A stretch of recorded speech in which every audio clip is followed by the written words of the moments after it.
Shall we read again from 1 Corinthians chapter 10? ஒரு முறை கூட 1 கொரிந்தியர் 10ஆம் அதிகாரத்திலிருந்து நாம் வாசிப்போம். And read verses 11 and 12. 11 12 வசனங்கள். இவைகளெல்லாம் திருஷ்டாந்தங்களாக அவர்களுக்கு சம்பவித்தது உலகத்தின் முடிவு காலத்தில் உள்ள நமக்கு எச்சரிப்புண்டாகும்படி எழுதப்பட்டும் இருக்கிறது. இப்படி இருக்க தன்னை நிற்கிறவன் என்று எண்ணுகிறவன் விழாதபடிக்கு எச்சரிக்கையாய் இருக்க கடவன். Praise be to God. கர்த்தருடைய பரிசுத்த நாமத்திற்கு ஸ்தோத்திரம். We have been comparing the journey of the children of Israel with our life's journey.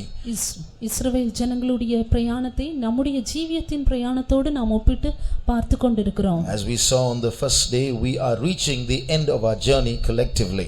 முதல் நாள் நாம் பார்த்தது போல நாம் மொத்தமாக நம்முடைய ஜீவியத்தின் முடிவாக பிரயாணத்தின் முடிவுக்கு வந்திருக்கிறோம். And we are comparing the end of the Israelite journey with our end of journey. இஸ்ரவேலரின் பிரயாணத்தின் முடிவை நம்முடைய பிரயாணத்தின் முடிவோடு நாம் ஒப்பிட்டு கொண்டிருக்கிறோம். And we have been learning certain important lessons as to what is going to happen and how we have to react to it. இனிமேல் என்ன சம்பவிக்க போகிறது, நம்முடைய பிரதிக்ரியை எப்படியாக இருக்க வேண்டும் என்பதையே நாம் கண்டு கொண்டிருக்கிறோம். On the first day we saw how as the Israelites approached Canaan, they had to face many wars that they had not faced till then.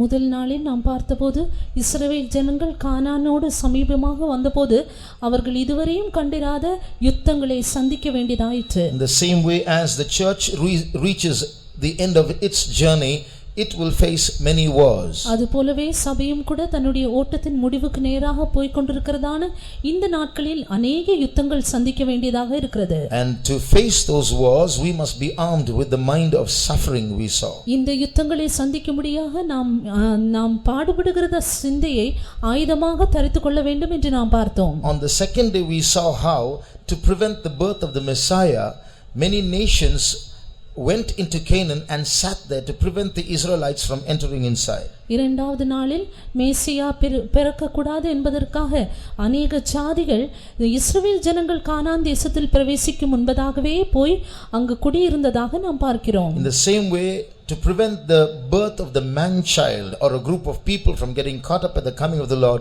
many evil powers are going to stand against that birth of the man child. அதுபோலவே ஆண் பிள்ளை பிறக்க கூடாது என்பதற்காகவும் கர்த்தருடைய வருகையில் நாம் எடுத்துக்கொள்ளப்படக்கூடாது என்பதற்காகவும் अनेक பிசாசின் கூட்டத்தார் நமக்கு விரோதமாக போராடி கொண்டிருக்கின்றன. In other words, if you are just going to live a superficial ordinary Christian life, these spirits will not attack you. But if you are going to try to go forward and if perfection, the character of Christ is your aim, then you are in trouble. நாம் ஒரு சாதாரணமான மேலோட்டமான கிறிஸ்தவ ஜீவியத்தை செய்வோம் என்றால் நமக்கு யாதொரு பிரச்சனையும் இருக்காது. ஆனால் நாம் நம்முடைய கிறிஸ்தவ ஜீவியத்தில் ஆழமாக முன்னேறி செல்ல வேண்டும் என்று விரும்புவோம் என்றால் நமக்கு अनेक பிரச்சனைகள் உண்டு. And we saw yesterday we cannot reach that character of Christ on our own efforts. நேற்றைய தினத்தில் நம்முடைய சுய முயற்சியினால் இயேசுவின் சுபாவத்தை நாம் அடைய முடியாது என்பதை நாம் கண்டோம். God will lead us to through paths where we are broken. நாம் உடைக்கப்படும்படியாக கர்த்தர் अनेक பாதைகளின் வழியாக நம்மை நடத்தி செல்லுவார். And it's when we break that we are actually being formed. நாம் உடைக்கப்படும்போதுதான் நாம் உண்மையாகவே உருவாக்கப்படுகிறோம். So as we travel through life and we are reaching our journey's end, we have to allow such breakings in our life. நாம் இப்படியாக பிரயாணப்பட்டு நம்முடைய ஜீவியத்தின் முடிவு நோக்கி நாம் கடந்து செல்லும்போது நாம் अनेक நேரங்களில் உடைக்கப்பட வேண்டியதா இருக்கிறது. As we saw yesterday, there are pains and losses and tears and sorrows within the will of God. நேற்றைய தினத்தில் நாம் கண்டது போல தேவ சித்தத்தின் மத்தியில் நாம் இருக்கும்போது நமக்கு பிரச்சனைகளும் கண்ணீர்களும் போராட்டங்களும் நிச்சயமாக ஏற்படும். To get into those paths is dangerous. To avoid those paths is death. அந்த பாதையில் கடந்து போவது ஆபத்தான காரியம்.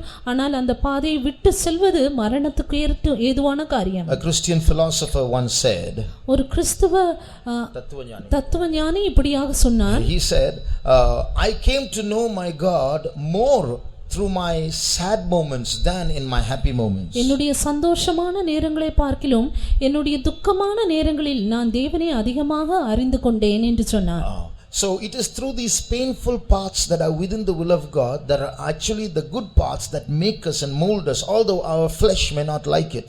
ஆதலால் தேவ சித்தத்தின் மத்தியில் இருக்கிறதான இந்த வேதனை நிறைந்ததான காரியங்கள் அதை நாம் விருப்பப்படாவிட்டாலும் கூட அந்த பாதைகள் தான் நம்மை உண்மையாகவே உருவாக்கின்ற பாதையாக இருக்கிறது.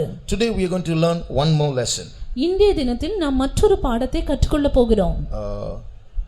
When the children of Israel came towards the end of their journey, இஸ்ரவேல் ஜனங்கள் அவருடைய பிரயாணத்தின் முடிவு நோக்கி வந்தபொழுது they came to one place called the plains of Moab. அவர்கள் மோவாபின் சமவெளி என்றதான இடத்திற்கு வந்தார்கள். And they camped there. அங்கு பாளையம் இறங்கினார்கள். And when they camped there, the king of Moab, he got scared. அவர்கள் அங்கு பாளையம் இறங்கினபோது மோவாபின் ராஜா அவர் பயந்து விட்டார். I told you on the first day that when you look at the map of the journey of Israel, it's not really authentic. There are alternate routes that Bible scholars themselves provide. நான் ஏற்கனவே சொன்ன வண்ணமாக இந்த படத்தில் இருக்கிறதான இஸ்ரவேலின் பிரயாணத்தை நாம் பார்க்கும்போது வேதாகம ஆராய்ச்சியாளர்கள் சொல்லுகிறது வண்ணமாக வெவ்வேறு பாதைகள் உள்ளன. So in the Bible we read that the children of Israel first passed through the area where Og the king of Bashan ruled and Sihon the king of Heshbon ruled, and then they came to the plains of Moab. முதலாவதாக பாசானின் ராஜாவாகிய okay இருந்ததான இடத்தையும் சீகோன் என்ற ராஜா இருந்த இடத்தையும் அவர் கடந்து வந்து பிற்பாடு மோவாபின் சமவெளிக்கு வந்தார்கள். So the Bible gives a different route. வேதாகமும் மற்றொரு அந்த பிரயாணத்தின் பாதையை சொல்லுகிறது. You will read this when you read Numbers chapter 21 and 22. என்னாகமம் 21 22 அதிகாரங்களில் நாம் இதை வாசிக்கிறோம். That's why the king of Moab got scared, because the children of Israel, I told you yesterday, one row is about 3 miles long, a huge massive procession of people coming towards their country after overcoming 2 huge giants. இப்படியாக இரண்டு முக்கியமான ராட்சசர்களை மேற்கொண்டு இப்படியாக திரள் கூட்டமாக இஸ்ரவேல் ஜனங்களை வருவதை கண்டு அந்த ராஜா மோவாபின் ராஜா மிகவும் பயந்து போனார். That's why he did something. He was afraid to fight, so he was using another method to try to overcome the Israelites. யுத்தம் செய்ய பயந்தபடியினால் இந்த இஸ்ரவேல் ஜனங்களை மேற்கொள்ள மற்றொரு காரியத்தை அவர் செய்தார். What he did was, அவர் செய்த காரியம் என்ன? he sent messengers to Syria. இந்த சிரியா தேசத்திற்கு அவர் ஆளை அனுப்பினார். From Moab he sends messengers to Syria.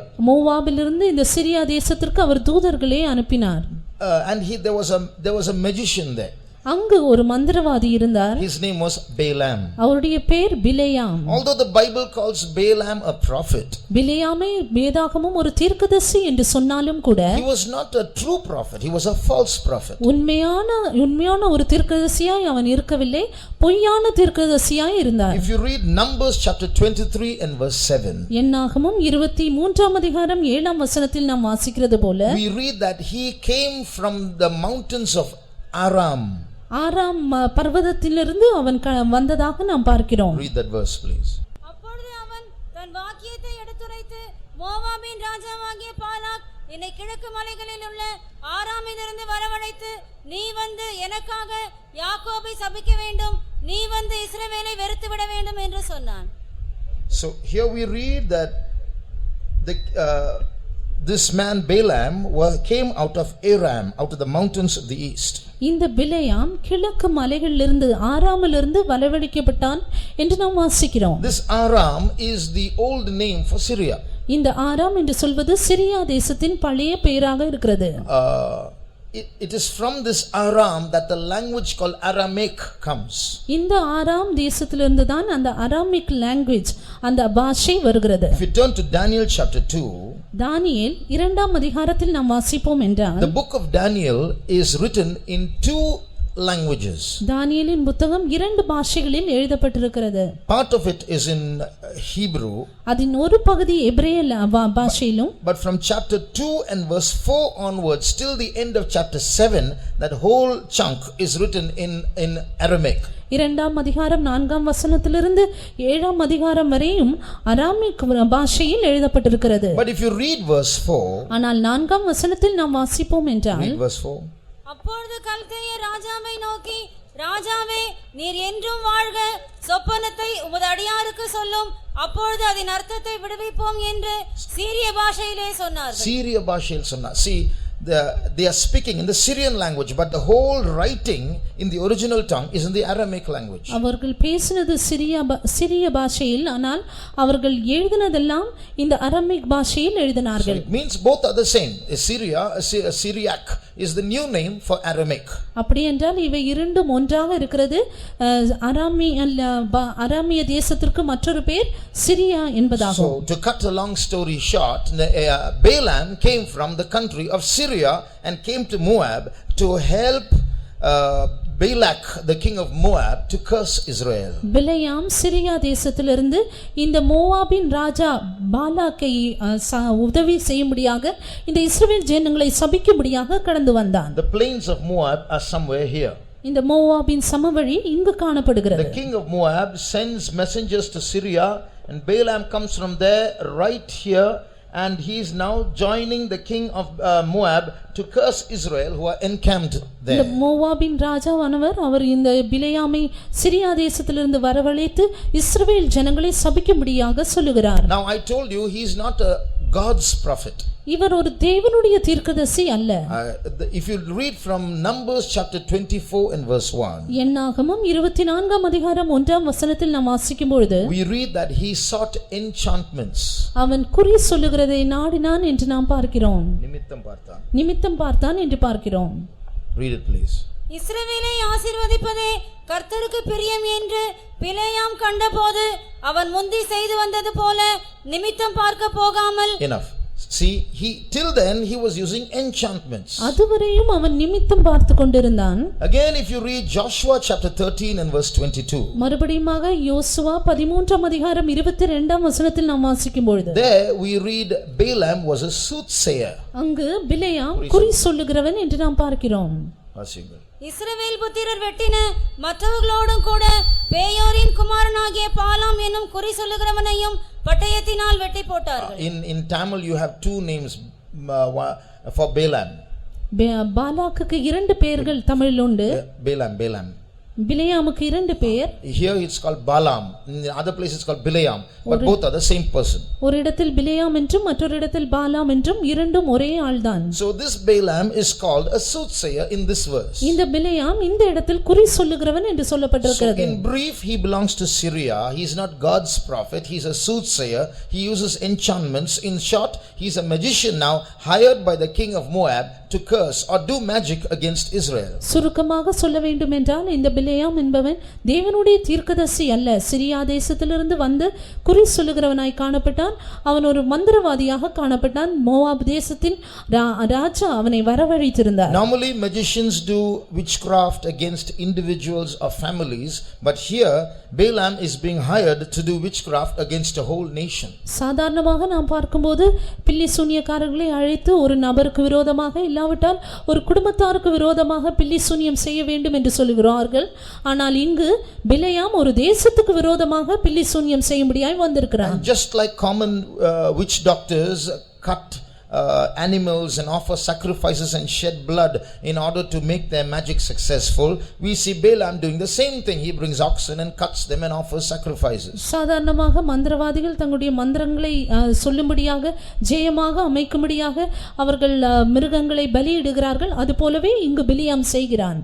We see that he attempted this 3 times. இதை 3 முறை அதை செய்ய முயற்சி எடுத்தான் என்று நாம் பார்க்கிறோம். Every time he attempted to curse Israel, to do some witchcraft against Israel. ஒவ்வொரு முறையும் இந்த இஸ்ரவேலுக்கு விரோதமாக சபிக்கும்படியாக பில்லி சூனியம் செய்யும்படியாக முயற்சி செய்தபோது he went to a mountain top. அவன் ஒரு மலையின் கொடுமுடிக்கு சென்றான். Why did he go to a mountain top to do witchcraft? எதற்காக மலையின் கொடுமுடியில் சென்று அவன் பில்லி சூனியம் செய்ய பிரயாசப்பட்டான்? Why could he not have done witchcraft in the plain itself? இந்த சமவெளியிலே அவன் அந்த பில்லி சூனியம் செய்திருக்கலாமே. The Bible says before he does witchcraft he wanted to see the Israelites. கர்த்தருடைய வசனம் சொல்லுகிறது பில்லி சூனியம் செய்வதற்கு முன்பாக இஸ்ரவேல் ஜனங்களை அவன் காண விரும்பினான். The first time he went to a mountain, we read in Numbers chapter 22.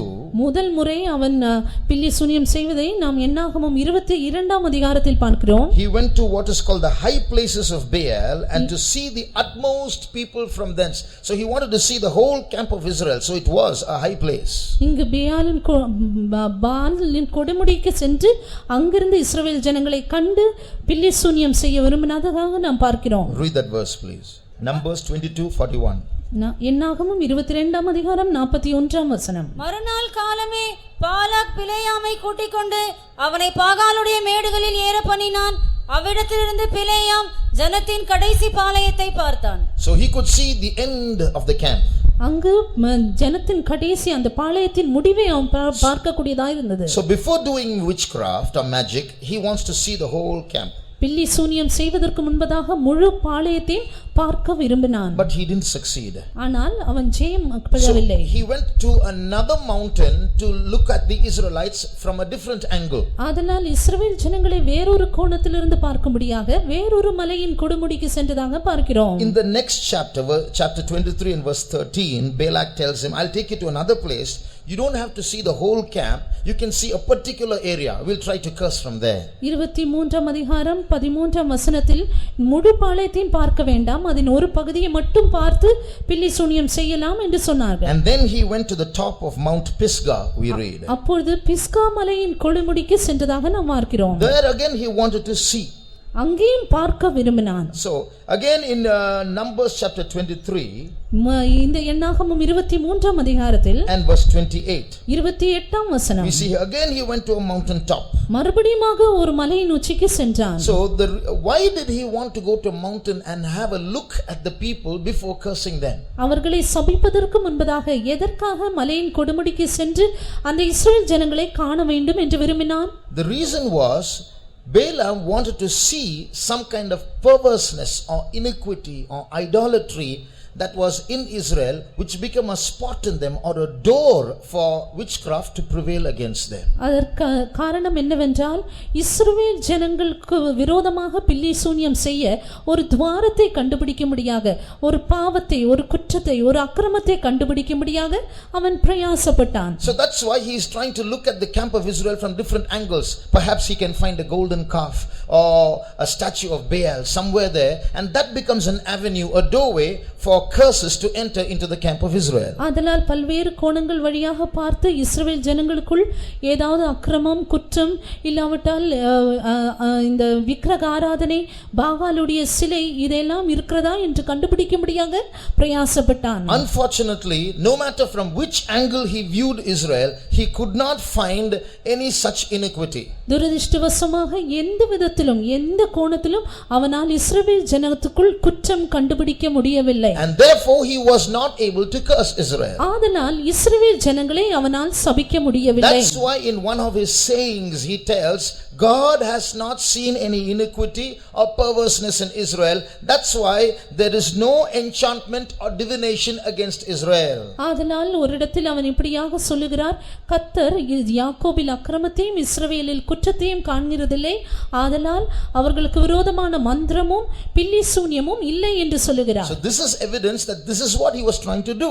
He was trying to use perverseness or iniquity as an avenue, as a doorway to try to make them succumb to enchantment or divination or magic. ஆதலால் இஸ்ரவேல் ஜனங்களுக்கு விரோதமாக பில்லி சூனியங்கள், மந்திரங்கள் செய்யும்படியாக அவன் குற்றத்தையும் அக்கிரமத்தையும் காண்டு அதன் வழியாக செய்ய விரும்பினான். All he saw, no matter from which angle he climbed up mountains to see Israel, all he saw was a pillar of cloud that was in the center of the camp that rose up and spread and covered them.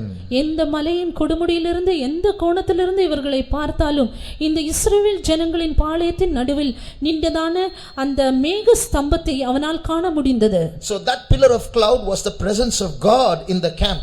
அந்த மேக ஸ்தம்பமானது அந்த பாளையத்தின் நடுவில் இருந்ததான தேவ சமூகத்தை காட்டுகிறது. That's now read verses 21 and 22 of chapter 23. இப்பொழுது 23ஆம் அதிகாரம் 21 22 வசனங்களை பார்ப்போம்.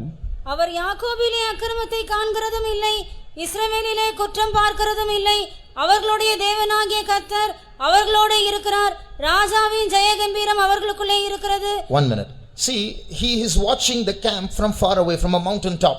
தூரத்திலிருந்து ஒரு மலையின் கொடுமுடியில் இருந்து இந்த பாளையத்தை கவனிக்கிறார். Another way of looking at this verses, he says, God can't see any golden calf or any Baal or any fornication amongst these people at this time. All he sees is a pillar of cloud. God is in their midst, so there's no enchantment, no divination. They are strong like unicorns. பொன்னால் செய்யப்பட்ட கன்றுக்குட்டியோ பாகாலுடைய சிலையோ இல்லாவிட்டால் எந்த அக்கிரமமோ குற்றத்தையோ அவர்களால் கண்டுபிடிக்க முடியவில்லை.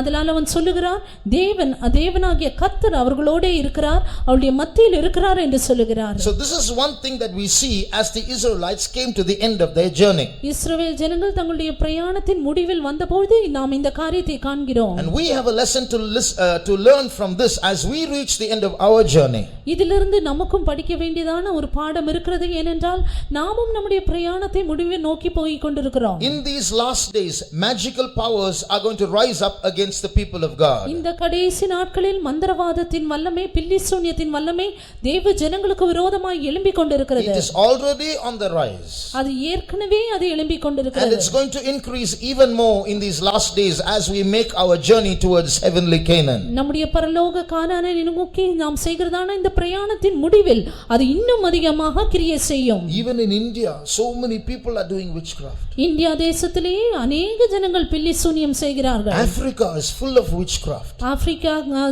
தேசமானது முற்றிலுமாக இந்த மந்திரவாதத்தினால் நிரப்பப்பட்டு காணப்படுகிறது. There's a country called Mexico. Mexico என்ற ஒரு தேசம் உண்டு. Many people are disappearing because they're being kidnapped for human sacrifice because magicians get their powers from shedding human blood in that country. அநேக ஜனங்கள் காணாமல் போய் விடுகிறார்கள். ஏனென்றால் மந்திரவாதிகள் மந்திரம் செய்யும்படியாக நரபலி செலுத்தும்படியாக அநேகரை எடுத்துக்கொண்டு கடத்தி கொண்டு செல்கிறார்கள். In European schools, in some schools in Europe, in England, witchcraft is being taught as a credit course, as an optional course. If you want to learn, you can learn. ஐரோப்பிய நாடுகளில் உங்களுக்கு வேண்டும் என்றால் இந்த பில்லி சூனியத்தை குறித்ததான பாடங்களை கற்றுக்கொள்ளலாம். Many youngsters know about certain movies like Harry Potter and novels which use real magical sayings in their novels. அநேக வாலிபர்கள் நோவல் புத்தகங்களையும் அநேக திரைப்படங்களையும் காண்கிறார்கள் இந்த பாடத்தை, இந்த பில்லி சூனியத்தை கற்றுக்கொள்ளும்படியாக. In those books they use real magic, the magical sayings. அந்த புத்தகத்தில் உண்மையாக மந்திரவாதத்தின் அந்த மந்திரம் சொல்லுகிற காரியங்கள் அதில் காணப்படுகிறது. So now we see as a shadow Balak and Balaam joining together to curse Israel. ஒரு நிழலாட்டமாக இங்க பிலேயாமும் பாலாக்கும் சேர்ந்து இஸ்ரவேல் ஜனங்களை சபிக்க போகிறதாக பார்க்கிறோம். In the same way in these last days political powers and magical powers are going to join together against the church of God. அதுபோலவே இந்த கடைசி நாட்களில் இந்த அரசியல் காரியங்களும் அரசியல் வல்லமைகளும் அது மட்டுமல்ல இந்த மந்திரவாதத்தின் வல்லமைகளும் சேர்ந்து தேவ ஜனங்களுக்கு விரோதமாக எழும்பிக் கொண்டிருக்கிறது. If you turn to Revelation chapter 13, வெளிப்படுத்தின விசேஷம் 13ஆம் அதிகாரத்தில் நம்ம திருப்புவோம் என்றால் the Antichrist is represented by a beast with 7 heads. அந்திகிறிஸ்து இந்த 7 தலைகள் உள்ளதான மிருகம் என்று சொல்லப்பட்டிருக்கிறது. In the last 2 days we saw 2 of those heads. One is Egypt, the other is Assyria. கடந்த 2 நாட்களாக எகிப்தும் அசீரியாவும் அதன் 2 தலைகள் என்று நாம் பார்த்தோம். There is also a third head that represents Babylon. அதன் 3வது தலை பாபிலோனை காட்டுகிறது. There is no time to there are details we can show from the Bible how each of these heads represents these nations. இதன் ஒவ்வொரு தலைகளும் எப்படி தேசங்களை காட்டுகிறது என்றதான விவரிப்பை நாம் வேதாகமத்தில் பார்க்கிறோம். But we'll have to go slightly off the topic to prove that. So this third head represents Babylon. ஆனால் இந்த 3வது தலையானது பாபிலோனை காட்டுகிறது. If you turn to Isaiah chapter 47 and verse 9, we read what that Babylon represents. ஏசாயா 47ஆம் அதிகாரம் 9ஆம் வசனத்தில் இந்த Babylon எதை காட்டுகிறது என்று வாசிக்கிறோம். So you're finding Egypt and Assyria and Babylon, all these are ancient empires. Why is it found on the head of the Antichrist? Egypt, Assyria, Babylon இவையெல்லாம் பூர்வ நாட்களில் இருந்ததான காரியங்களாக இருக்கிறது. ஏன் இப்பொழுது அது அந்திகிறிஸ்துவின் தலையாக மாறுகிறது? It means these ancient powers are going to rise up once again in these end times in different forms. இந்த பூர்வ காலத்தில் இருந்ததான இந்த வல்லமைகள் மறுபடியுமாக இந்த முடிவில் வந்திருக்கிறதான நமக்கு விரோதமாக எழும்புகிற வல்லமைகளாக அமைகிறது. Babylon represents many things, but one important thing is witchcraft and sorcery. Babylon अनेक காரியங்களை காட்டுகிறது. ஆனால் ஒரு முக்கியமான விஷயம் அது மந்திரவாதத்தையும் பில்லி சூனியத்தையும் காட்டுகிறது. Read Isaiah chapter 47 and verse 9. ஏசாயா 47ஆம் அதிகாரம் 9ஆம் வசனம். சந்தான தேசமும் விதவை இருப்பும் ஆகிய இவ்விரண்டும் உனக்கு சடுதியாக ஒரே நாளில் வரும். உன் திரளான சூனியங்களின் நிமித்தமும் உன் வெகுவான ஸ்தம்பன வித்தைகளின் நிமித்தமும் அவைகள் பூரணமாய் உன்மேல் வரும். Here we read, if you read verse 1, this is spoken about Babylon. ஒன்றாம் வசனத்தில் இது பாபிலோனை குறித்ததான சொல்ல வார்த்தைகள். So about Babylon it says that she is involved in abundance of sorcery.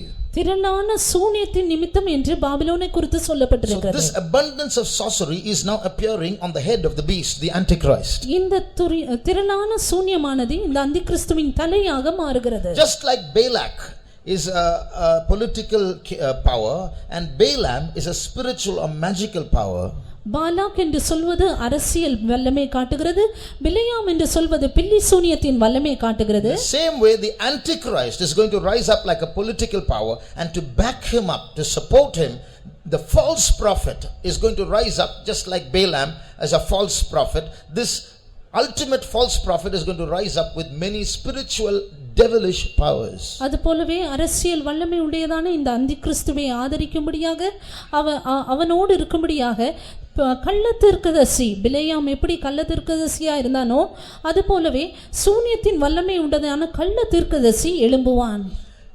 In Revelation chapter 16, வெளிப்படுத்தின விசேஷம் 16ஆம் அதிகாரத்தில் we read about 3 frog spirits that go out of the mouth of the dragon, the beast and the false prophet, and jump and leap like frogs from country to country, announcing or alluring the kings and the armies of those countries to join a big battle. வலு சர்ப்பம் மிருகம் இவற்றின் வாயிலிருந்து புறப்படுகிறதான 3 தவளைகளை நாம் பார்க்கிறோம். இந்த ஆவிகளானது பல்வேறு ஜாதிகள் தேசங்களில் போய் அந்த ராஜாக்களை யுத்தத்திற்காக வரவழைக்கிறதாக நாம் பார்க்கிறோம். What is going to happen? அப்பொழுது என்ன சம்பவிக்கும்? These frog like spirits, frogs will jump about 2-3 feet, but these frog spirits will jump not 2-3 feet but from country to country. சாதாரணமாக தவளைகள் 2-3 அடிகள் தான் குதிக்கும். ஆனால் இந்த தவளையை போன்றதான இந்த ஆவிகள் ஒவ்வொரு தேசங்களை நோக்கி பாய்கிறது. What will they do?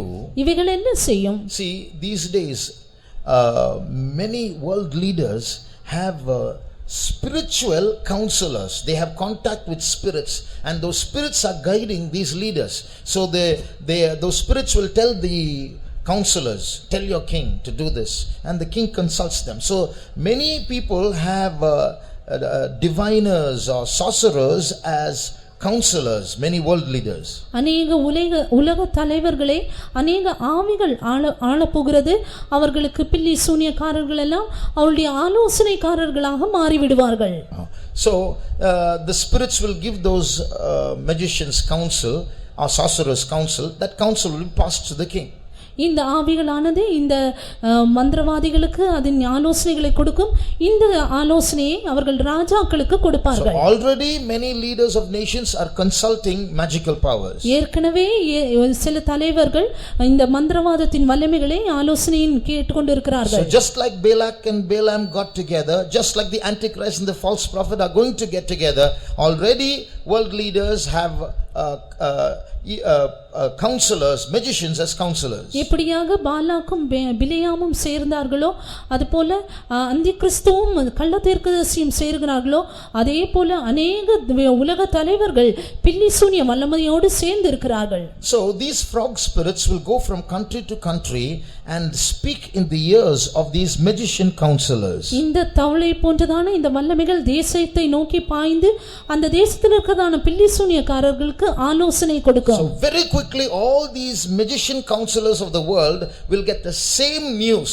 There's a spirit speaking to me, telling the king to come to Israel and join in a huge battle. அதே சீக்கிரமாக எல்லா உலக தலைவருக்கும் ஒரே விதமான செய்தி வரும்.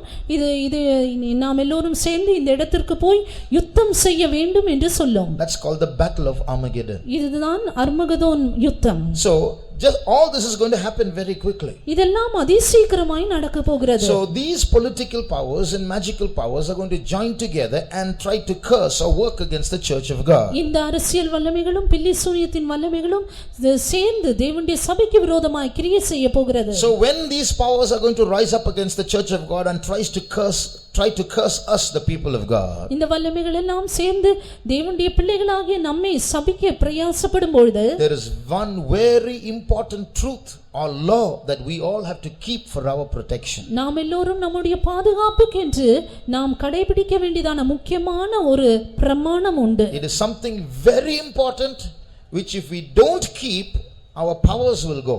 அது அது ஒரு முக்கியமான பிரமாணம். அந்த பிரமாணத்தை நாம் பின்பற்றாவிட்டால் கைக்கொள்ளாவிட்டால் நாம் இழந்து போவோம். In fact, today the church has become weak because we have lost this power. ஒரு விதத்தில் சொல்ல வேண்டும் என்றால் இந்த வல்லமையை இழந்து போன நிமித்தமாக நம்முடைய சபை இன்றைக்கு பலவீனமாய் காணப்படுகிறது. To tell you the truth, the reason why Balaam could not curse Israel, he was unsuccessful. He stood on different mountains and tried to view Israel. He could not. He said there's no witchcraft, no enchantment. Why? The reason itself was provided by Balaam. உண்மையாக சொல்ல வேண்டும் என்றால் இங்கு பிலேயாம் பல்வேறு கோணங்களில் சென்று இந்த தெய்வ ஜனங்களை சபிக்கும்படியாக பிரயாசப்பட்டாலும் அவனால் முடியவில்லை.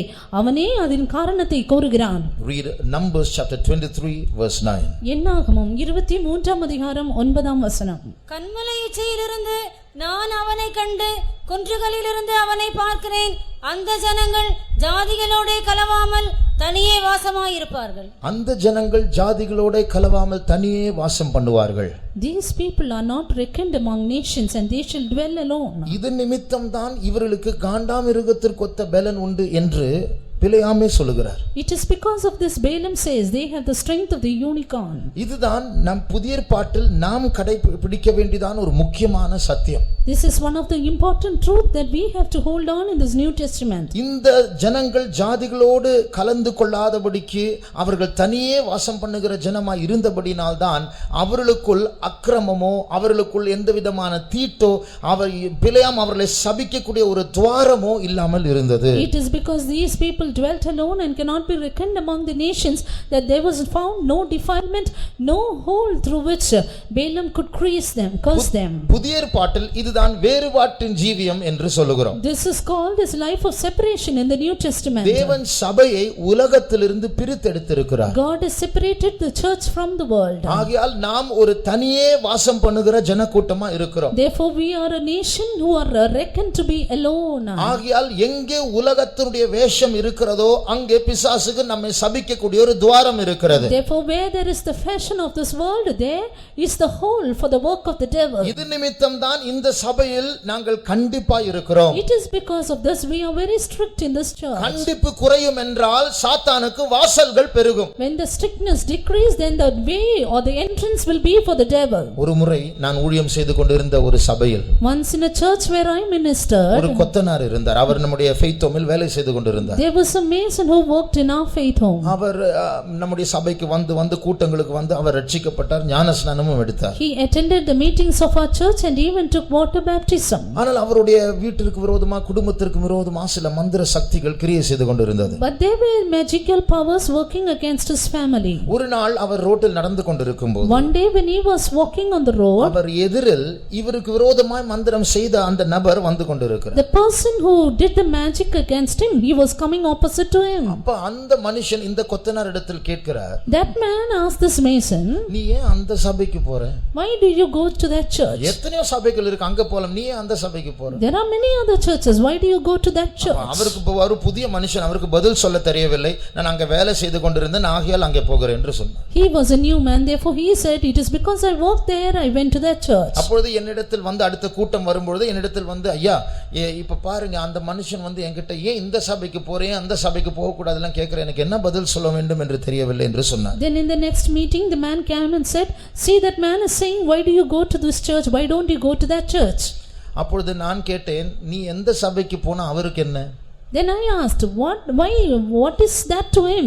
To whichever church you may go. அப்ப இந்த கொத்தனார் சொன்னார், ஆமாயா அதுதான் நானும் யோசிக்கிறேன். Then the mason said, that is what I too think. அப்ப நான் சொன்னேன், இல்ல அதுல விஷயம் இருக்கு. Then I said, there is a matter in that.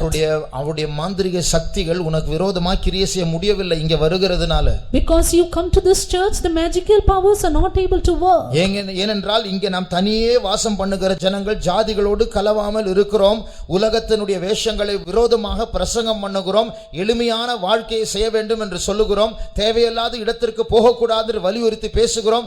ஆகையால் உங்களுக்கு ஒரு பலன் உண்டு, அவருடைய சாபங்கள் உனக்கு விரோதமாய் பலிக்கவில்லை. It is because of this we don't give place to the fashions of the world. We are a group of people who dwell alone and cannot be reckoned among the nations. Therefore their magical powers cannot attack us. இன்றைக்கு பிசாசு நடத்துகிறதான சபைகள் உண்டு, கிறிஸ்தவ சபைகள். Today there are Christian churches which are conducted by the Satan. எத்தனையோ உதாரணங்களை சொல்ல முடியும். I can say many examples. அமெரிக்கால ஒரு சர்ச் உண்டு.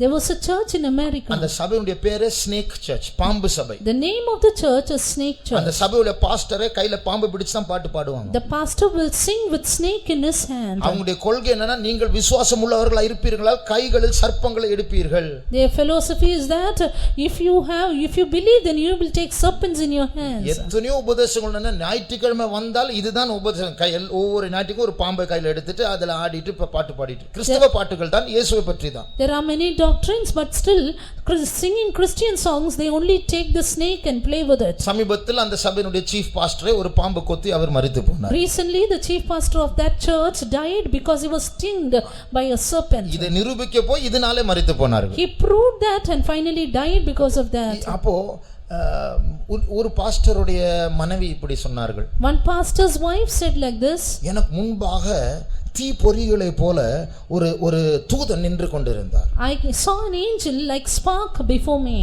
திடீரென்று அந்த தீ பொறிகளை போன்ற தூதன் எனக்குள் வந்து விட்டார். Suddenly that angel of spark came into me. அப்பொழுது ஒரு சேவலை போல நான் கூவ ஆரம்பித்தேன். Then I started to quack like a cock. ஒரு நாயை போல குரைக்க ஆரம்பித்தேன். Bark like a dog. பாருங்க, எல்லாம் பாஸ்டருடைய மனைவி சொல்லுகிற காரியம். These are the words of a pastor's wife. இது உண்மையா ஆண்டவருடைய செயலா? Is it the work of God? ஒரு தூதன் ஒரு மனுஷனுக்குள்ள வருவாரா? Can an angel come into a man? ஒரு தூதன் ஒரு மனுஷனுக்குள் பிரவேசிக்கும்போது அப்படிப்பட்டதான மிருக சத்தங்கள் உண்டாகுமா? When an angel comes into a man, will there be a weaselly voice? ஆனா இதை சாட்சியா சொல்லுகிறார். But they testify this. அப்போ இப்படி எத்தனையோ கேவலமான கிறிஸ்தவ மார்க்கத்திற்கு முரண்பாடான காரியங்கள் சபைகளில் நடந்து கொண்டிருக்கிற காலம். Therefore this is the time such inferior things are done in the church.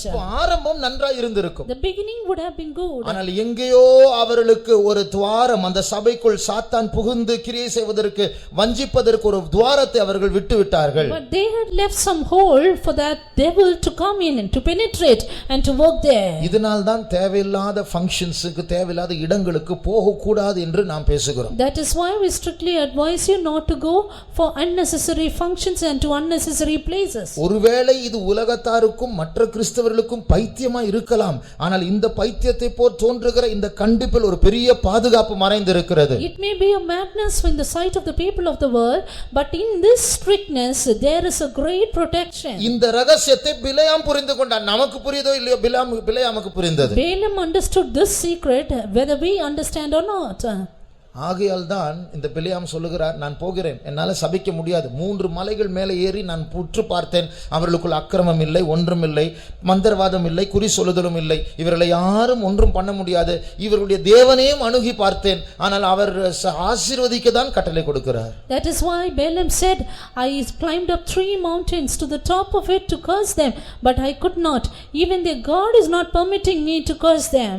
இவர் சபிக்க முயற்சி செய்யும்போது அந்த 3 முறையும் இவர் தேவனை அணுகவில்லை. God met Balaam. தேவன் பிலேயாமை சந்தித்தார், தேவன் பிலேயாமை சந்தித்தார் என்று 3 முறை நாம் பார்க்கிறோம். All the time he went to curse the people of God, we see God met Balaam. அது அர்த்தம், இவனுடைய பில்லிசூனியத்தை ஆண்டவர் குறுக்கிட்டு தடை செய்து நான் சொல்லுகிறதை சொல் என்று சொல்லுகிறார். It means God crossed his magic and God said, you just tell what I tell. சபிக்க வந்த பிலேயாம் கடைசியா ஆசீர்வதித்து போகிறார். Balaam, who came to curse, finally blessed the people of God. ஆனால் நிறைய காசு வாங்கிட்டாரு.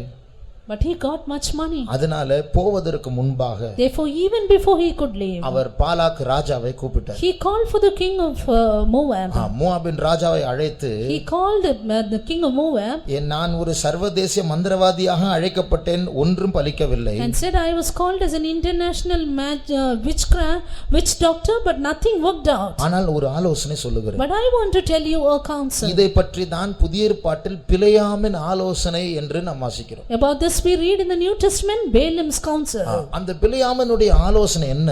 What was his counsel? ராஜாவே இங்க வா.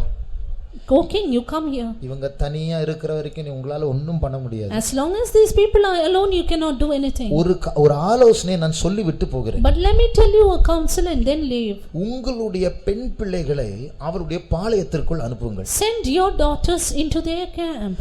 அவர்களுடைய அழகை கண்டு இஸ்ரவேல் ஜனங்களுடைய வாலிபர்கள் வசீகரிக்கப்பட்டு விவாகம் செய்வார்கள், வேசித்தனம் செய்ய ஆரம்பிப்பார்கள். So that the Israelitish youths may go a warring with your daughters and finally get them married. அதனுடைய விளைவாக இந்த இஸ்ரவேல் ஜனங்கள் உங்களுடைய பெண் பிள்ளைகளை விவாகம் செய்தது நிமித்தம் அவர்கள் உங்களுடைய ஃபங்க்ஷனுக்கு வர வேண்டும், உங்களுடைய விக்கிரகங்களுக்கு முன்பாக நிற்க வேண்டும், அதற்கு படைக்கப்பட்டதை புசிக்க வேண்டும். Because the Israelitish sons get into marriage with the Moabitish daughters, finally they should come for your ceremonies, they should stand before you. இதுதான் பிலேயாம் பாலாக்குக்கு போதித்ததான போதனை. This was the teaching of Balaam to Balak. இப்படி இவர்கள் தனியே வாசம் பண்ணுகிற ஜனமாய் இருக்க மாட்டார்கள், அப்பொழுது நீங்கள் சபித்தால் அது பலிக்கும். They will be then a people not dwelling alone, then your curse will prosper. இதை சொல்லிவிட்டு அவர் போய்விட்டார். He just told this and went away. வெளிப்படுத்தல் 2ஆம் அதிகாரம் 14ஆம் வசனத்தை வாசிப்போம். Turning to Revelation 2:14. ஆகிலும் சில காரியங்களை குறித்து உன் பேரில் எனக்கு குறை உண்டு. விக்கிரகங்களுக்கு படைத்தவைகளை புசிப்பதற்கும் வேசித்தனம் பண்ணுவதற்கும் ஏதுவான இடரலை இஸ்ரவேல் புத்திரர் முன்பாக போடும்படி பாலாக் என்பவனுக்கு போதனை செய்த பிலேயாமுடைய போதகத்தை கைக்கொள்ளுகிறவர்கள் உன்னிடத்தில் உண்டு. பிலேயாமுடைய போதகம், the teaching of Balaam. அவன் பாலாக்குக்கு போதனை செய்கிறார். He taught Balak, இப்படி செய், அப்பொழுது இஸ்ரவேல் ஜனங்களுக்கு ஒரு இடறல் உண்டாகும். do like this and that, then that will be a stumbling block before Israel. அடுத்த அதிகாரத்தில் நாம் வாசித்தால், the very next chapter we read, 25ஆம் அதிகாரம் முதல் எண்ணாகமும் 25ஆம் அதிகாரம் முதல் 2 வசனங்களை வாசிக்கும் போது இந்த பிலேயாம் சொன்ன ஆலோசனைப்படியே பாலாக் செய்தார். அது ஒரு பெரிய சக்சஸ், ஒரு பெரிய வெற்றியாய் மாறினது. Numbers 25:1-2 we see King Balak did according to the counsel of Balaam and he was successful. வாசியுங்கள். இஸ்ரவேல் சித்தீமிலே தங்கி இருக்கையில் ஜனங்கள் மோவாபின் குமாரத்திகளோட வேசித்தனம் பண்ண தொடங்கினார்கள். அவர்கள் தங்கள் தேவர்களுக்கு இட்ட பலிகளை விருந்துண்ணும்படி ஜனங்களை அழைத்தார்கள்.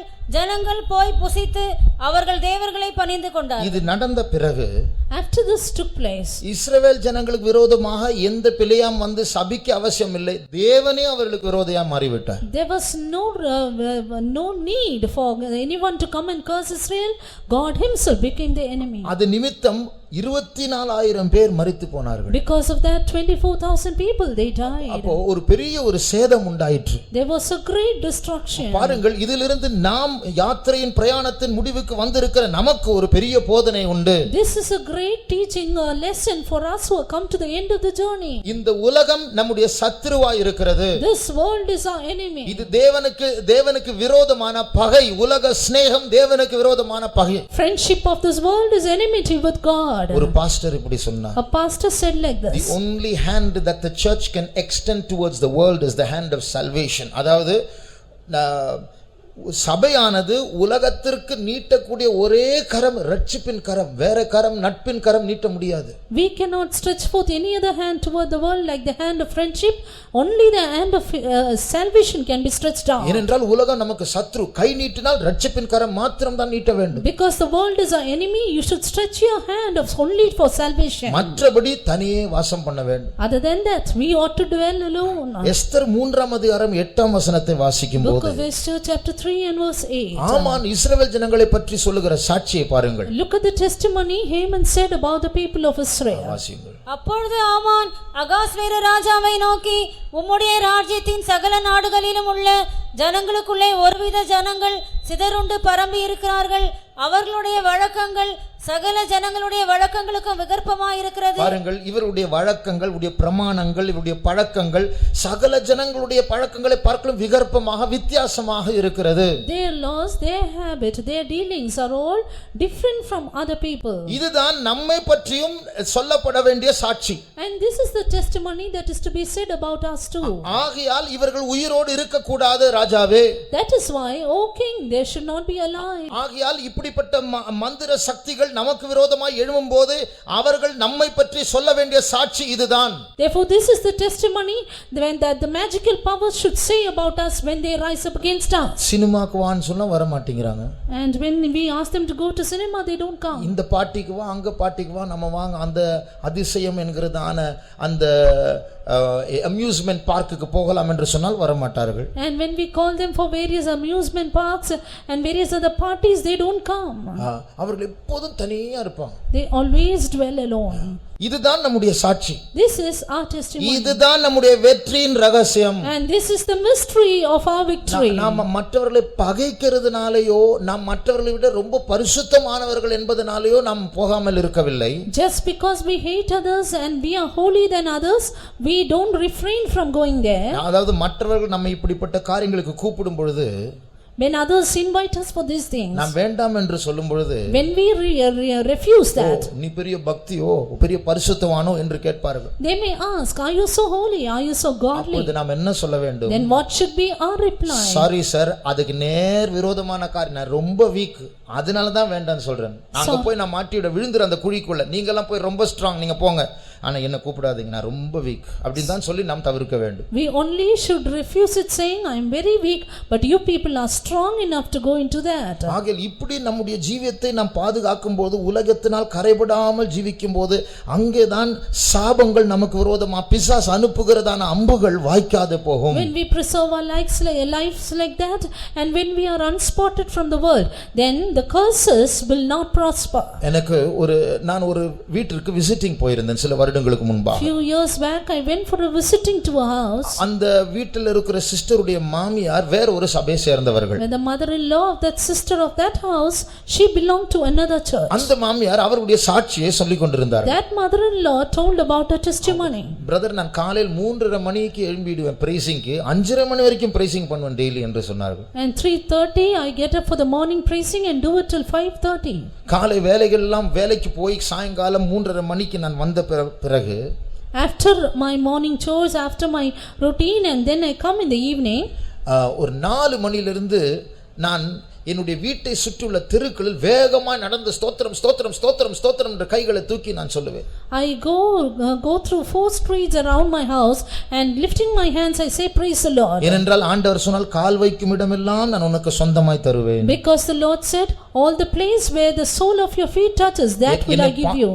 என்னை பார்க்கிறவர்கள் நான் எங்கேயோ வேகமாய் போகிறேன் என்று நினைப்பார்கள், ஆனால் நான் சுற்றி சுற்றி தான் நடந்து கொண்டிருப்பேன். And those who see me, they will say, think that I am going somewhere, but I only go round. ஒரு நாள் ஒரு மந்திரவாதி என்னை கண்டார். One day a magician saw me. என்னை அழைத்தார். He invited me. ஏமா இங்க வாங்க. Oh mother, you come here. நானும் பார்த்துட்டு இருக்கிறேன், நீங்க ரொம்ப ஸ்பீடா நடந்துட்டு இருக்கீங்க. And I am seeing that you go very fast. நீங்க கிறிஸ்டியனா? Are you a Christian? ஆமா, கிறிஸ்டியன் தான். Yes. இயேசு மேல ரொம்ப நம்பிக்கை இருக்கா? Do you have much faith on Jesus? நிறைய நம்பிக்கை இருக்கு. Yes, so much. அப்ப உங்க வீட்டுக்கு நான் வரேன். Then I will come to your house. சரி வாங்க. Okay, come. அந்த மந்திரவாதி வீட்டுக்கு வந்துட்டு சொன்னார், The magician came to the house and said, உங்களுக்கு எனக்கு இடையில ஒரு சவால் வைக்கலாமா? Shall we have a challenge between you and me? உங்க பைபிள்ல போட்டிருக்கு, நீங்கள் கடுகளவு விசுவாசம் உள்ளவர்களா இருந்தால் ஒரு மலையே நீங்கள் பெயர்த்து இன்னொரு இடத்திற்கு போக வைக்கலாம் என்று பைபிள்ல சொல்லப்பட்டிருக்கிறது. It is written in the Bible, if you have the faith as of a mustard seed, you can say to the mountain, go yonder, and they will be removed. மலை வேண்டாமா, ஒரு செம்பு தண்ணியை உங்களால அகற்ற முடியுமான்னு பாப்போம். Not the mountain, but let me see, at least you can move a little pot of water. ஒரு செம்பு தண்ணி எடுத்து உங்களுக்கு எனக்கு நடுவுல வைக்கிறேன், நான் அந்த பக்கம் உட்கார்றேன், நீங்க இந்த பக்கம் உட்காருங்க, உங்களுடைய இயேசுவை கூப்பிட்டு அந்த செம்பு தண்ணி அகற்ற பாருங்க, நான் என்னுடைய மந்திர சக்திகளை வச்சு நான் அதை அகற்றுகிறேன். யார் ஜெயிப்பாங்க பாப்போம். Let me keep a glass of water between you and me, and with your power, with your name of Jesus, you try to move it away, or else if it fails, then I will use my magical power. நமக்கு இந்த தருணம் கிடைத்தால் என்ன செய்திருப்போம்? If we get a chance like this, what would we அப்பதான் do? பாவ அறிக்கை எல்லாம் பண்ணி பொருத்தனைகளை செய்து, ஆண்டவரே இனிமேல் இன்னுமே ஒழுங்கா இருக்கிற ஆண்டவரே, இந்த ஆள் போவே ஆண்டவரே. Then we will make confession of sins, make consecration and say, Lord, please divert this man away. ஆனால் அந்த சகோதரி என்ன சொன்னாங்க தெரியுமா? But you know what that sister said? உங்க இயேசுவால முடியுமா என்று அவர் கேட்டார். He asked, can your Jesus do that? என் இயேசுவால் முடியும். Yes, my Jesus. ஆனால் இந்த சவாலை என்னுடைய வீட்டு அறைக்குள் ஏற்றுக்கொள்ள கூடாது, நான் பப்ளிக் கிரவுண்டில் தான் செய்வேன் என்று சொன்னார். But he said, I will not accept this challenge in my house, but take it in a public ground. நீங்க டேட் சொல்லுங்க. You tell me the date. ஒரு கிரவுண்ட செட் பண்ணுங்க. Let me set a ground. எல்லா இடத்திலும் poster அடிங்க. Then you also நான் வருவேன். Advertise it. I'll come. நான் வருவேன். அந்த கிரவுண்ட்ல உங்களுக்கு எனக்கும் பெட் வைக்கலாம். I will come and we will have the bet in that ground. அந்த சிஸ்டருக்கு எங்க இருந்து அந்த தைரியம் வந்ததுன்னு தெரியல, ஆனா சொல்லி விட்டார்கள். Don't know how that sister got such a boldness. She told it. இப்போ அந்த மந்திரவாதியும் ஏற்றுக்கொண்டார். Now the witch doctor, the magician accepted it.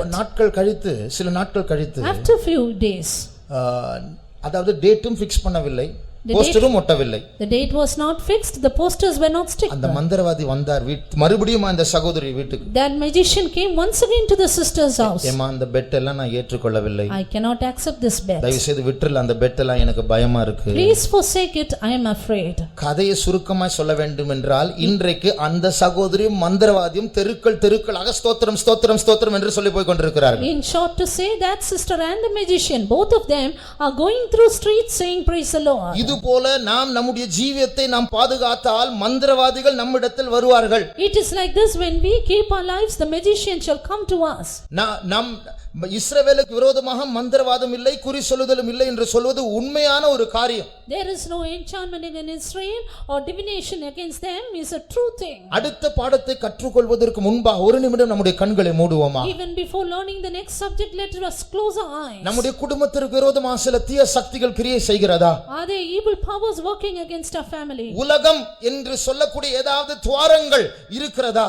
Do we have any holes with like the world? வேறுபாட்டின் ஜீவியத்தை காத்துக்கொள்ளாமல் எங்கேயோ உலகத்தோடு சமரசம் செய்து கொண்டு வாழ்ந்து கொண்டு இருக்கிறோமா? Are we living with compromising with the world? ஆகையால் தான் அந்த வல்லமைகள் நம்முடைய வீட்டுக்குள் புகுந்து அது கிரியை செய்து கொண்டு இருக்கிறதா? That is why is that powers coming into our house and working? பிசாசு அனுப்புகிறதான் அந்த தீய சக்திகள் நம்முடைய வீட்டுக்குள் வராதபடிக்கு தேவனே அடைக்கலமாய் இருப்பார். God himself shall be our refuge, that the evil power sent by the devil cannot work. உனக்கு விரோதமாய் உருவாக்கப்படும் எந்த ஆயுதமும் வாய்க்காதே போகும் என்று கர்த்தர் சொன்ன வார்த்தை உண்மையாய் இருக்கும் என்றால், if it is true that the Lord has said, no weapon that is formed against thee shall prosper. ஆயுதங்கள் எங்கே உருவாக்கப்படும்? How can weapons be formed? மந்திரவாதிகளுடைய பூஜை அறையில் உருவாக்கப்படும். Weapons are formed in the puja room of the magicians. ஆண்டவர் அந்த பூஜை அறைக்குள் போய் அவர் அந்த உருவாக்கப்படுகிற ஆயுதங்களை வாய்க்காமல் போகும்படியாய் செய்வார். But the Lord will get into that room and make it not to prosper. அது புறப்பட்டு நம்முடைய வீட்டுக்கு வருவதற்கு முன்பாக அல்ல, அது உருவாக்கப்படுகிற இடத்தில் கர்த்தர் அதை வாய்க்காமல் போகும்படியாய் செய்வார். Not after that it comes against our house, even in the place where it is formed it will be not. இதுதான் தேவனுடைய ஜனங்களுடைய பலன். This is the strength of the people of God. இன்றைக்கு எத்தனையோ அந்நிய வல்லமைகள் நம்முடைய வீடுகளை தாக்கி கொண்டு இருக்கிறது. But today many strange powers are attacking our houses. அதனுடைய காரணம் என்ன?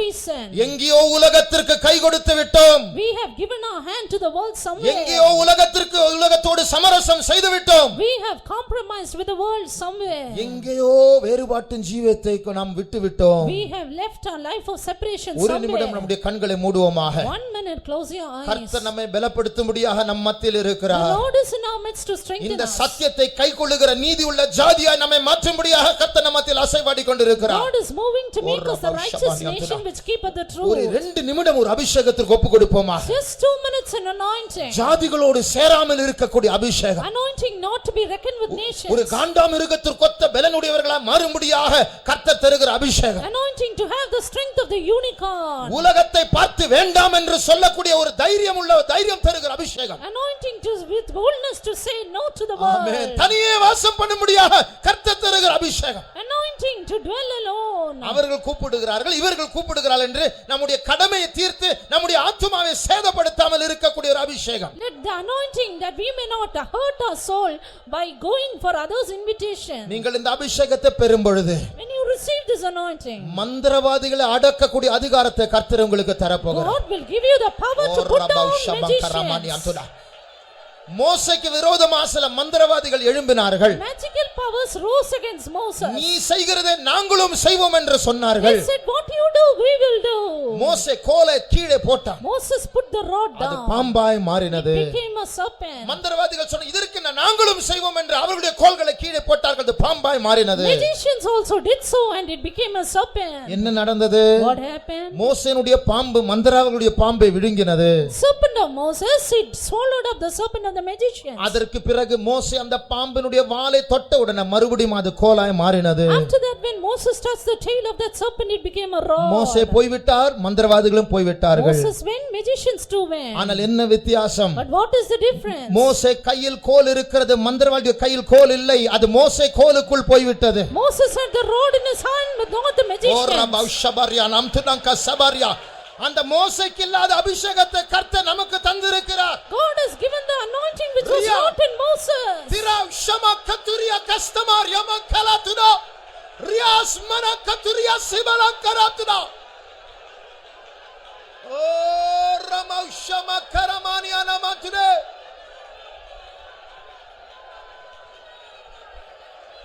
Thank you Lord. Thank you Jesus. Thank you Jesus. Thank you Jesus. Oh Ramaushama Karamani Riasmana Kalamankaratuna. காண்டாமிருகத்தை போல் பேலனியுமே அதனை போல எந்த கொம்புயர்த்துவி காண்டாமிருகத்தை போல் பேலனியுமே அதனை போல எந்த கொம்புயர்த்துவி அபிஷேகியோ சத்துருக்கள் வெட்கம் அடைந்திட புது எண்ணெயால் அபிஷேகியோ சத்துருக்கள் வெட்கம் அடைந்திட காண்டாமிருகத்தை போல் பேலனியுமே அதனை போல எந்த கொம்புயர்த்துவி காண்டாமிருகத்தை போல் பேலனியுமே அதனை போல எந்த கொம்புயர்த்துவி அபிஷேகியோ சத்துருக்கள் வெட்கம் அடைந்திட புது எண்ணெயால் அபிஷேகியோ சத்துருக்கள் வெட்கம் அடைந்திட புது எண்ணெயால் அபிஷேகியோ சத்துருக்கள் வெட்கம் அடைந்திட புது எண்ணெயால் அபிஷேகியோ சத்துருக்கள் வெட்கம் அடைந்திட புது எண்ணெயால் அபிஷேகியோ சத்துருக்கள் வெட்கம் அடைந்திட புது எண்ணெயால் அபிஷேகியோ சத்துருக்கள் வெட்கம் அடைந்திட புது எண்ணெயால் அபிஷேகியோ சத்துருக்கள் வெட்கம் அடைந்திட புது எண்ணெயால் அபிஷேகியோ சத்துருக்கள் வெட்கம் அடைந்திட புது எண்ணெயால் அபிஷேகியோ சத்துருக்கள் வெட்கம் அடைந்திட.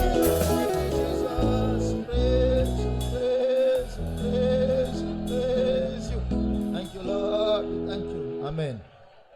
கேளிக்கை பூங்காக்களுக்கும் பர்த்டே ஃபங்க்ஷனுக்கும் போய் பிசாசு பிடித்து வந்தவர்களுக்கு எனக்கு தெரியும். I know of demon possessed people who went to amusement parks and to other places. உலக கொண்டாட்டம் நமக்கு வேண்டாம். We don't want worldly celebrations. உலகம் சேருகிற இடத்தில் நாம் சேரக்கூடாது. We should not join with the world joins. சத்ருவானவன் மலை உச்சியிலிருந்து நம்மை பார்க்கும்போது இவர்கள் தனியே வாசம் பண்ணுகிற ஜனம் என்று சாட்சி சொல்ல வேண்டும். When the enemy looks from the top of the mount, he should testify, these people dwell alone. அது உலகத்திற்கு விகற்பமான ஒரு காரியமாய் இருந்தாலும் இது நமக்கு பலமான ஒரு காரியம். Though strange for the world, but it is a strength for us. அந்த வேறுபாட்டின் ஜீவத்தை மறுபடியும் கர்த்தர் சபைக்கு தர வேண்டும். Once again the Lord should give the life of separation to the church. அதற்காக ஸ்தோத்திரிப்போம். Let's praise God. ஸ்தோத்திரம் இயேசுவே. ஸ்தோத்திரம் ஸ்தோத்திரம் ஸ்தோத்திரம் ஸ்தோத்திரம் ஸ்தோத்திரம் ஸ்தோத்திரம் ஸ்தோத்திரம் ஸ்தோத்திரம் ஸ்தோத்திரம் ஸ்தோத்திரம்.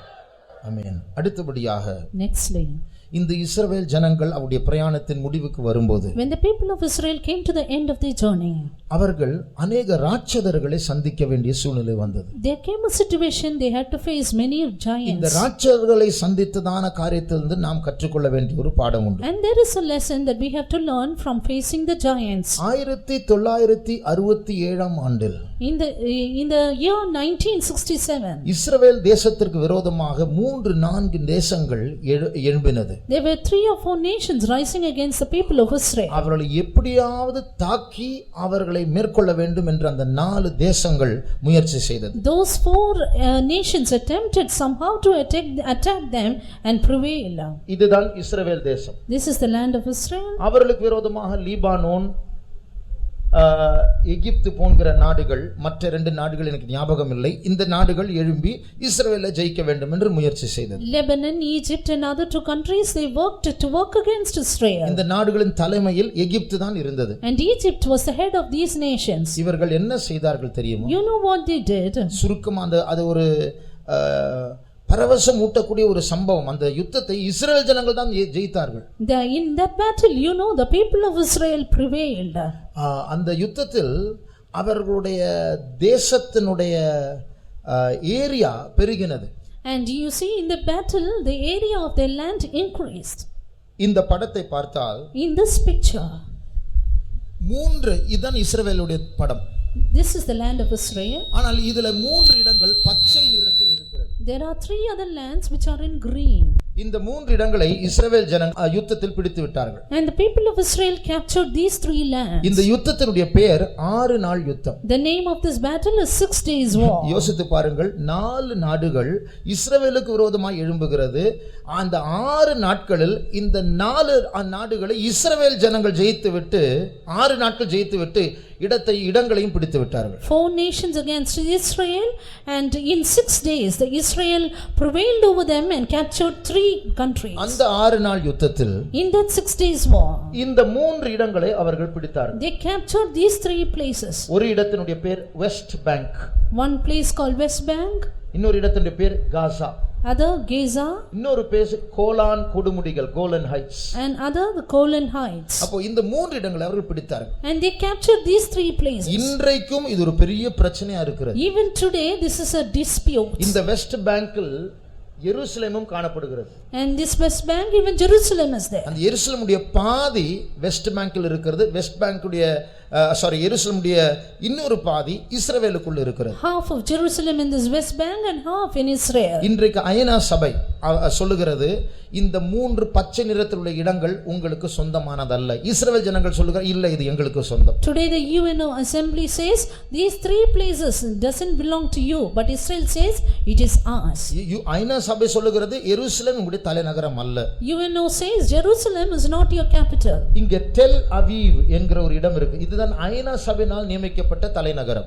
The capital appointed by UNO is Tel Aviv. அப்போ ஆனால் இவர்கள் என்ன சொல்றாங்க, இல்ல டெல் அவீவ் அல்ல, எங்களுடைய தலைநகரம் எருசலேம். But these people say not Tel Aviv, but Jerusalem is a capital. இது இன்றைக்கு இஸ்ரவேல் ஜனங்களுக்கு ஒரு பெரிய பிரச்சனையா இருக்கிறது. முழு உலகத்திற்கும் ஒரு பெரிய பிரச்சனையா இருக்கிறது. Today this is a matter of dispute among the people of Israel and in the whole world. ஆனால் வினோதமான ஒரு காரியம் என்னவென்றால், But you know one strange இந்த thing. பச்சை நிறத்தில் இருக்கிற இந்த 3 இடங்கள், இன்றைக்கு பிரச்சனை இருக்கிற இந்த 3 இடங்கள் பைபிள் காலத்தில் ராட்சதர்கள் குடியிருந்த இடங்கள். These 3 places which are in green, which is a matter of dispute today, they were the place where the giants inhabited. யோசுவாவின் புத்தகம் 11ஆம் அதிகாரம் 22ஆம் வசனத்தை வாசியுங்கள். Book of Joshua chapter 11 and verse 22. இஸ்ரவேல் புத்திரரின் தேசத்தில் ஏனாக்கியர் ஒருவரும் மீதியாக வைக்கப்படவில்லை. காசாவிலும் காத்திலும் அஸ்தோத்திலும் மாத்திரம் சிலர் மீதியாயிருந்தார்கள். சில ராட்சதர்கள் காசாவில் இருந்தார்கள் என்று இந்த வசனத்தில் வாசிக்கிறோம். In this verse we see giants in Gaza. அதுதான் முதலாவது பச்சை இடம். That is the first green place. காசா, அன்றைக்கு இருந்த காசா தான் இந்த காசா. That Gaza is today's Gaza. இரண்டாவது, Secondly, உபாகமம் 3ஆம் அதிகாரம் 13ஆம் வசனத்தை வாசித்தால், Deuteronomy chapter 3 and verse 13. கீலேயாத்தின் மற்ற பங்கையும் ஓகின் ராஜ்யமாயிருந்த பாசான் முழுவதையும் மனாசேயின் பாதி கோத்திரத்துக்கு கொடுத்ததுமன்றி ராட்சத தேசம் என்னப்பட்ட பாசானுக்குள்ளான ராட்சத தேசம் என்னப்பட்ட Bashan, Bashan, which was called the land of giants. அதை மனதில் வைத்துக் கொள்ளுங்கள். Keep it in your mind. Bashan ராட்சதர்களின் தேசம் என்று அழைக்கப்படுகிறது. Bashan was called a land of giants. இப்பொழுது 4ஆம் அதிகாரம் ஆங்கிலத்தில் 43ஆம் வசனம், தமிழில் 42ஆம் வசனத்தை வாசியுங்கள். 4 and verse 43 in English. ரூபனியரை சேர்ந்த சமபூமியாகிய வனாந்தரத்தில் உள்ள பேசேரும், காத்தியரை சேர்ந்த கீலேயாத்தில் உள்ள ஆமோத்தும், மனாசேயரை சேர்ந்த பாசானில் உள்ள கோலானும் ஆகிய. பாசானில் உள்ள கோலான், Golan in Bashan. அப்போ இந்த கோலான் மலைகள், கொடுமுடி பாசானில் இருந்ததான ஒரு இடம். அது Therefore Golan Heights are a place in Bashan. அது ஒரு மலை பிரதேசம். It's a mountainous region. ஆக இங்கேயும் ராட்சதர்கள், இது ராட்சதர்களுடைய தேசத்தில் உள்ள ஒரு இடம். And this is a time, and this is a place in the land of giants. Bashan ராட்சதர்களின் தேசம், And Bashan is a land of giants. அதற்குள் கோலான் இருக்கிறது. Golan is within that. ஆகையால் இந்த கோலானிலும் ராட்சதர்கள் தங்கினார்கள். Therefore giants inhabited Golan. ஆகையால் இன்றைக்கு பிரச்சனை இருக்கிறதால் அந்த பச்சை நிறத்தில் காண்பிக்கப்பட்ட அந்த 3 இடங்கள் பூர்வ உலகத்தில் இஸ்ரவேலில் ராட்சதர்கள் தங்கின இடமா இருக்கிறது. All the 3 places which are shown in green here are the places where in the ancient times where giants inhabited. பொதுவா சில வேத நிபுணர்கள், வேத ஆராய்ச்சியாளர்கள் இப்படி சொல்வார்கள். Commonly Bible scholars say like this. இஸ்ரவேல் சபைக்கு ஒரு கடிகாரம் போல. Israel is like a clock to the இஸ்ரவேலில் church. என்ன நடக்கிறதோ அதே கிட்டத்தட்ட அதே காலத்தில் சபையிலும் ஆவிக்குரிய விதத்தில் சம்பவிக்கும். Whatever happens in Israel, the same thing will take place in the church in spiritual way. ஆகியால் பூர்வ உலகத்தில் ராட்சதர்கள் குடியிருந்த அந்த இடம் இன்றைக்கு நவீன இஸ்ரவேலில் ஒரு பிரச்சனைக்குரிய இடமா இருக்கிறது. Therefore, the land where giants inhabited in the ancient time is a land of dispute in today's time. இதே போல இன்றைக்கு சில ராட்சத வல்லமைகளின் மூலமாக சபைக்கு சில தாக்குதல்கள் உண்டாகும். Even today there will be attacks in the church through the powers like giants. எபேசியர் 6 அதிகாரம் 12 வசனத்தை வாசிக்கும்போது Ephesians chapter 6 and verse 12. நம்முடைய யுத்தங்கள் சிறிய பிசாசுகளோடு அல்ல தலைமையில் உள்ளதான பெரிய பிசாசுகளோடு இருக்கிறது என்று அந்த வசனம் சொல்லுகிறது. Our battle is not with little devils but devils on the head. வாசியுங்கள். ஏனெனில் மாம்சத்தோடும் இரத்தத்தோடும் அல்ல துரைத்தனங்களோடும் அதிகாரங்களோடும். இந்த துரைத்தனங்கள் அதிகாரங்கள் என்று சொல்லும்போது சாம்ராஜ்யங்களை ஆண்டதான சக்திகள். Principalities and powers are the powers that reigned empires. உதாரணமாக தானியேலின் புத்தகத்தில் பெர்சியாவின் அதிபதி என்று வாசிக்கிறோம். For example, in the book of Daniel we read the prince of Persia. Persia என்று சொல்வது இன்றைக்கு ஈரானை காட்டுகிறது. Persia today refers to Iran. ஆனா அன்றைக்குள்ள பெர்சியாவின் அதிபதி ஈரானின் அதிபதி மாத்திரமல்ல, பெர்சியா ஒரு பெரிய சாம்ராஜ்யம், எத்தனையோ நாடுகள் அடங்கிய ஒரு சாம்ராஜ்யம். அந்த அத்தனை நாடுகளுக்கு இந்த பிசாசு தலைமையில் இருந்தது. But that prince of Persia is the devil which ruled over many countries in that Persia. இதுதான் துரைத்தனங்கள். These are the principalities. துரைத்தனங்களும் அதிகாரங்களும் இப்பிரபஞ்சத்தின் அந்தகார லோகாதிபதிகள் rulers of darkness. ரூலர்ஸ் அதுதான் தலைமையில் உள்ளதான தீய சக்திகள். It is the darkness, the evil powers in the leaders. அப்ப நம்முடைய போராட்டமானது அப்படி தலைமையில் உள்ளதான பிசாசுகளோடு இருக்கிறது என்று பரிசுத்த பவுல் சொல்லுகிறார். Therefore Saint Paul says our war is with the powers which are on the head in the high place. இந்த இஸ்ரவேல் ஜனங்கள் பிரயாணத்தின் முடிவுக்கு வரும்போது இந்த ராட்சதர்கள் எழும்பினார்கள். கானானுக்கு வெளியேயும் ராட்சதர்கள் இருந்தார்கள், உள்ளேயும் ராட்சதர்கள் இருந்தார்கள். When the people of Israel reached the end of the journey, there were giants within and without Canaan. ஒரு மூன்றாவது இடத்தை பற்றி சொல்ல மறந்துவிட்டேன். அந்த வெஸ்ட் பேங்க் என்கிறதான இடத்தில் அங்கேயும் ராட்சதர்கள் இருந்தார்கள். And there were giants even in West Bank. அந்த வெஸ்ட் பேங்க் என்ற பச்சை நிற இடத்தில் தான் எப்ரோன் இருக்கிறது. That portion there is Hebron. அந்த எப்ரோன் என்கிறதான இடத்தை தான் காலேப் பிடித்தார். In this Hebron we see it was which Caleb inhabited. அங்கே தான் ஒரு பெரிய ராட்சதன் தங்கி இருந்ததான இடம். And there இடம். was a great giant there. யோசுவாவின் புத்தகம் 14 அதிகாரம் Joshua chapter 14 15 வசனத்தை வாசிங்க. verse 15 let's read. முன்னே எபிரோனுக்கு கீரியாத் அர்பா என்று பெயர் இருந்தது. அர்பா என்பவன் ஏனோக்கியருக்குள்ளே பெரிய மனுஷனாயிருந்தான்.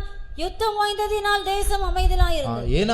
ஏனாக் என்று சொல்லும்போது அது ஒரு ராட்சத வம்சம். அது Enoch is a giant, a generation of giants. அதில் ஒரு பெரிய மனுஷன் எப்ரோனில் இருந்தார். And there was one of the great giant in Hebron. இந்த மூன்று இடங்களும் ராட்சதர்கள் தங்கின இடங்கள். All these three places are where giants inhabited. நமக்கு தெரியும் எத்தனையோ முறை இஸ்ரவேல் ஜனங்கள் விரோதமா இந்த ராட்சதர்கள் எழும்பினார்கள். We know many times the giants rose up against Israel. ஒரு முறை பைபிள் சொல்லுகிறது தாவீது கோலியாத்தை கொன்றான், ஆனால் ஒரு முறை ஒரு ராட்சதன் தாவீதை கொல்ல வகை தேடினான். At one time we see that David killed Goliath, while at the other time a giant seek to kill David.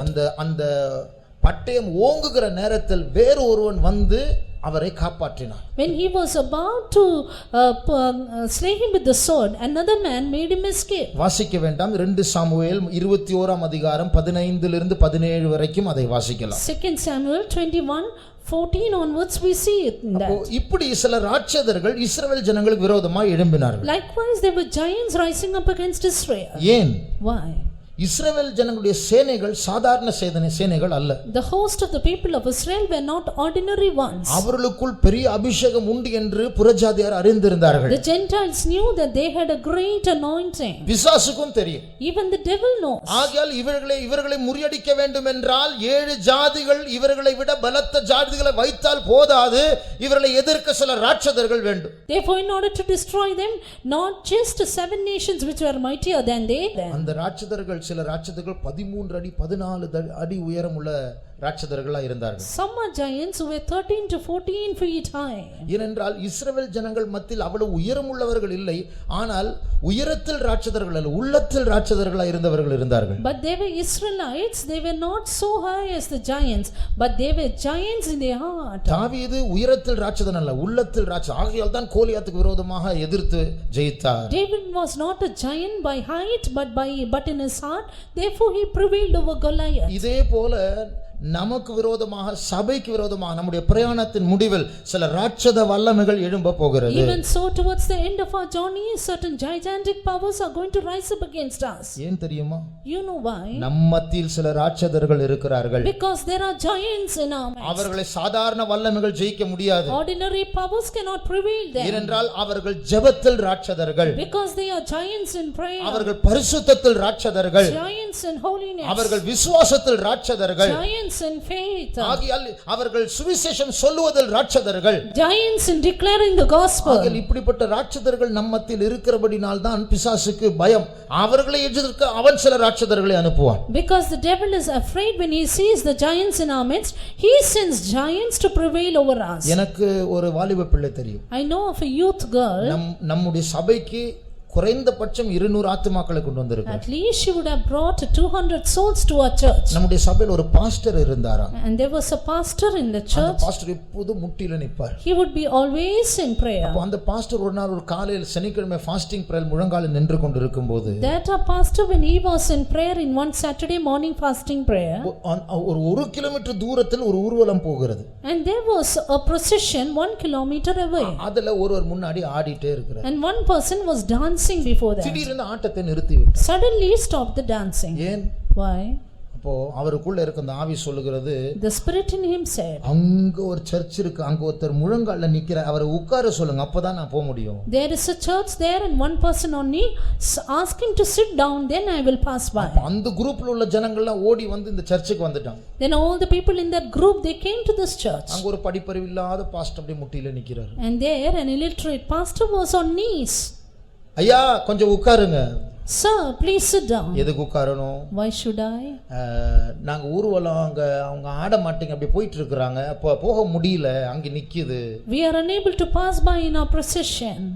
நான் உட்கார முடியாது, வேணும்னா வேற ரூட்ல அந்த பக்கம் போக சொல்லு அப்படின்னு. I cannot sit now, you can take another route. கடைசில அந்த பக்கம் போனாங்க, அப்ப திருப்பி ஆட ஆரம்பிச்சது. Finally when they went in another route, they started dancing. இவர் முழங்காலில் ஜெபத்தில் ஒரு ராட்சதனா இருந்தபடியால் 1 கிலோமீட்டர் தூரத்தில் இவருடைய வல்லமை தெரிந்தது. Because he was a giant in prayer, his power was revealed 1 kilometer away. ஒருவேளை மற்றவர்களும் அந்த ஜெபத்தில் முழங்கால் நின்று கொண்டிருக்கலாம், அவர்கள் ராட்சதர்கள் அல்ல. இந்த பாஸ்டர் முழங்காலுக்கு தான் அந்த பிசாசு பயப்படுகிறது. There were other people who were on knees in prayer, but the enemy was not afraid of them but of the pastor. இதே போல நம்முடைய மத்தியில் சில ராட்சதர்களை ஆண்டவர் எழுப்பி கொண்டிருக்கிறார், எழுப்பி விட்டார், எழுப்ப போகிறார். Even so, the Lord is risen up, the Lord is rising up and will rise up many other prayer warriors. இந்த ராட்சதர்கள் நம்முடைய சபையில் இருக்கிறபடியால் தான் இது இவர்களுக்கு பயந்து சில ராட்சத பிசாசுகளை பிசாசு எழுப்ப போகிறார். It is because these giants are in our midst that the devil will raise up many giants against us. ஆனால் அந்த ராட்சதர்களை ஜெயிக்க கர்த்தர் நம்மை பலப்படுத்த போகிறார். But the Lord is going to strengthen us to prevail the giants. மோசே அவர் சாதாரண மனுஷன்தான், ஆனால் உள்ளத்தில் ராட்சதனா இருந்தார். Moses was an ordinary man but giant at heart. அவருடைய கையில் ஒரு கோல் இருந்தது. He had a rod in his hand. அந்த கோலை நீட்டினால் கடல் பிளந்து விடும். Stretching the rod, the sea was divided. அந்த கோலை உயர்த்தினால் வாதைகள் புறப்படும். Lifting the rod, plagues come up. அந்த கோலை வைத்து கன்மலை அடித்தால் தண்ணீர் வெளியே வரும். Smiting the rock with the rod, the water will gush out. மோசே 2 கையை உயர்த்தினால் யுத்தம் இஸ்ரவேலுக்கு சாதகமாய் மாறிவிடும். When Moses stretched out both his hands, the battle will be in favor of him. எலியா ஒரு ராட்சதனா இருந்தார். Elijah was a giant. வானத்திலிருந்து அக்கினி அழைப்பார், ஜனங்கள் பட்சிக்கப்படுவார்கள். He would invite fire from heaven and people will be burned. அவர் ஜெபித்தால் மழை நின்றுவிடும், அடுத்த முறை ஜெபித்தால் மழை பெய்யும். He prays and the rain stops, he again prays, the rain will come down. இப்படி எத்தனையோ ராட்சதர்கள் உள்ளத்தில் ராட்சதர்கள் பழைய ஏற்பாட்டில் இருந்தார்கள். In the Old Testament time there were many giants at heart. இதே போல கடைசி நாட்கள் நம் மத்தியில் சில ராட்சதர்களை ஆண்டவர் எழுப்ப போகிறார். So it is in the last days the Lord will raise up giants in our midst. Caleb ஒரு ராட்சதனா இருந்தார். Caleb was a giant. பாருங்க, இந்த ராட்சதர்கள் இருந்த மலையை காலேபு கேட்டு வாங்குறான். எனக்கு கொடுங்க, நான் ஜெயிச்சிருவேன், ஆண்டவர் எனக்கு கிருபை தருவார், நான் 85 வயது உள்ளவனாய் இருந்தாலும் என்னுடைய பலன் குறுகி போகவில்லை, கர்த்தருடைய கிருபையினால் நான் ஜெயிப்பேன் என்று சொல்லி அவர் கேட்டு வாங்குற அந்த இடத்தை. Caleb, he asked for his inheritance, that mountain of giants, because he said, the Lord will give me grace, though I am 85, I have the strength as at the other day. இன்றைக்கு ஆவிக்குரிய மண்டலத்தில், today in the spiritual realm, சபையை தாக்குகிறதான எத்தனையோ ராட்சத பிசாசுகள், ராட்சத வல்லமைகள் உண்டு. There are many gigantic powers and devils attacking the church. நேற்று சொன்னேன், மெட்டீரியலிசம், அதாவது பொருளாதார காரியங்களின் மேல் நம்பிக்கை வைத்து அதுவே சிந்தியா வைத்து வாழுகிறதான எத்தனையோ கிறிஸ்தவர்கள் பெந்தெகோஸ்தே ஜனங்கள் இருக்கிறார்கள். Yesterday I told you about materialism. There are many Pentecostal Christians and other Christians who always have the materials before them as they go. அவர்கள் சர்ச்சுக்கு சபைக்கு வருவது பரலோகத்திற்கு போகவும் ஆயத்தப்படவும் அல்ல. அதுக்கு போகலாம், போகும்போது போகலாம். ஆனால் இப்பொழுது என்னுடைய வியாபாரம் பெருக வேண்டும், என்னுடைய லேண்ட் இன்னும் கொஞ்சம் வாங்க வேண்டும், எனக்கு வெளிநாட்டில் ஒரு பிரான்ச் திறக்க வேண்டும், எனக்கு விசா கிடைக்க வேண்டும், என்னுடைய சொந்த வீடு வாங்க வேண்டும், கட்டிட வேலை முடிக்க வேண்டும். இதுதான் அவருடைய பாரம், நாட்டம், ஜெபம், ஆசை, பேச்சு, கனவு எல்லாம். They come to the church not that they might be found at the coming of the Lord, but all their prayer and desire and seeking is all after the worldly and material matters. பரிசுத்த பவுல் சொன்னார், Saint Paul said, பூமியில் உள்ளவைகளை அல்ல மேலானவைகளையே நாடுங்கள். Seek ye those things which are above and not the things on the earth. அது அர்த்தம் மேலானவைகளை மட்டும் தான் நாடணும், கீழே உள்ளவைகளுக்கு ஜெபிக்க கூடாது. அதுதான் அந்த குறிப்பு. It means seek those things only which are above and not that which is upon the earth. இயேசு சொன்னார், Jesus said, உங்களுடைய பொக்கிஷங்களை பரலோகத்தில் சேர்த்து வையுங்கள், பூமியில் சேர்த்து வைக்க கூடாது என்றும் சொன்னார். Lay up your treasures in heaven and not on earth. வாசியுங்கள். மத்தேயு 6 அதிகாரம் 20 வசனம். 6 அதிகாரம், மத்தேயு 6 அதிகாரம் 20 வசனம். Matthew 6:20. 19 வசனத்தை வாசியுங்கள். 19 also. பூமியிலே உங்களுக்கு பொக்கிஷங்களை சேர்த்து வைக்க வேண்டாம். பாருங்கள், வெறும் பரலோகத்தில் சேர்த்து வையுங்கள் என்று சொன்னால் பூமியிலும் கொஞ்சம் சேர்த்து வைக்கலாம், பரலோகத்தையும் சேர்த்து வைக்கலாம். இதுல ஆண்டவர் இயேசு சொல்லுகிறார், பூமியில் உங்களுடைய பொக்கிஷங்களை சேர்த்து வைக்க வேண்டாம். In Jesus said, lay not up your treasures in earth. That means you should not have it on earth, but you should have it in heaven. அதனுடைய அர்த்தம், இந்த பூமியில் நமக்கு பணம் இருக்கலாம், நமக்கு சொத்து இருக்கலாம், அது நம்முடைய பொக்கிஷமா இருக்க கூடாது. We may have money and property upon this earth, but that should not be our treasure. அது பொக்கிஷமா இல்லை என்றால் அதற்கே ஜெபிக்க வேண்டும். If it's not a treasure, why should we pray for that? மேலானவைகளையே நாடுங்கள். Seek those things which are above. ஆனால் இன்றைக்கு பெரும்பாலான கிறிஸ்தவர்களை தாக்குகிற ஒரு ராட்சத பிசாசு இதுதான், பூமிக்குரியவைகளையே சிந்தித்து அதற்காக ஜெபிக்க வேண்டியது. But today many people of God are attacked by this gigantic devil, this materialism. They always seek for and pray for earthly things. ஒரு நாள் ஒரு இடத்தில் நான் இந்த காரியத்தை பிரசங்கம் பண்ணி கொண்டிருந்தேன். At one time I preached in one particular place about this. நாம் பூமிக்குரிய காரியங்களுக்காகவே ஜெபிக்க கூடாது. We should never pray for earthly matters at all. இவைகள் கூட கொடுக்கப்படும். They will be added to us. நீங்களோ தேவனுடைய ராஜ்யத்தை தேடுங்கள். But you seek for the kingdom of God. இந்த இப்ப சொன்ன எல்லா காரியங்களையும் சொல்லி, after saying all these things, கூட்டம் முடிந்த ஒரு சகோதரன் வந்தார். At the end of the meeting a brother came. ரொம்ப நல்ல பிரசங்கம் brother. You gave a good sermon, brother. எனக்கு சீக்கிரமா வீடு வாங்கணும்னு ஜெபம் பண்ணுங்க. And pray that I may get a house soon. இதுவரைக்கும் என்ன பிரசங்கம் பண்ண, ரொம்ப நல்ல பிரசங்கம் பண்ணி சொல்லிட்டு அவர் சொல்ற பாயிண்ட் பாருங்க. What did I preach till now? And see the point that is asking for. இதை பற்றி தான் பைபிள் சொல்லுகிறது. சங்கீதக்காரன் சொல்றான், என் ஆத்துமா மண்ணோடு ஒட்டிக்கொள்ளுகிறது. About this the psalmist says, my soul cleaveth unto the dust. என் சரீரம் அல்ல, இந்த சரீரத்திற்கு ஒரு, இந்த பூமிக்கு ஒரு சரீரத்தை இழுக்கக்கூடிய ஒரு ஈர்ப்பு சக்தி உண்டு, ஆனால் இந்த பூமிக்கு ஆத்துமாவை ஈர்க்கக்கூடிய ஒரு சக்தியும் உண்டு. The earth has the power to draw to attract the body, at the same time a force to keep our soul also. இது ஒரு ராட்சத பிசாசு. This is a gigantic devil. இந்த பிசாசை மேற்கொண்டு ஜனங்களுடைய தலைகளை உயர்த்தக்கூடிய சில ராட்சதர்களை கர்த்தர் நம்ம மத்தியில் எழுப்ப போகிறார். But the Lord is going to raise up giants in our midst who will put down the heads of the other giants. யேசபேல் இன்றைக்கு இச்சைகளை உட்படுத்துகிறதான ஒரு யேசபேலின் ஆவி அநேகரை அலக்களித்துக் கொண்டிருக்கிறது. Today the spirit of Jezebel putting in lust in many is working today. நீதிமொழிகளில் வாசிக்கிறோம் 7ஆம் அதிகாரத்தில், we read in the book of Proverbs chapter 7, அவள் அநேக பலவான்களை காயப்படுத்தி காயப்படுத்தி இருக்கிறார், கொன்று போட்டு இருக்கிறாள். She has killed and hurt many mighty men. அந்த யேசபேல் ஒரு ஸ்திரியா இருந்தாலும் இந்த ஆவி ஒரு ஸ்திரீ அல்ல.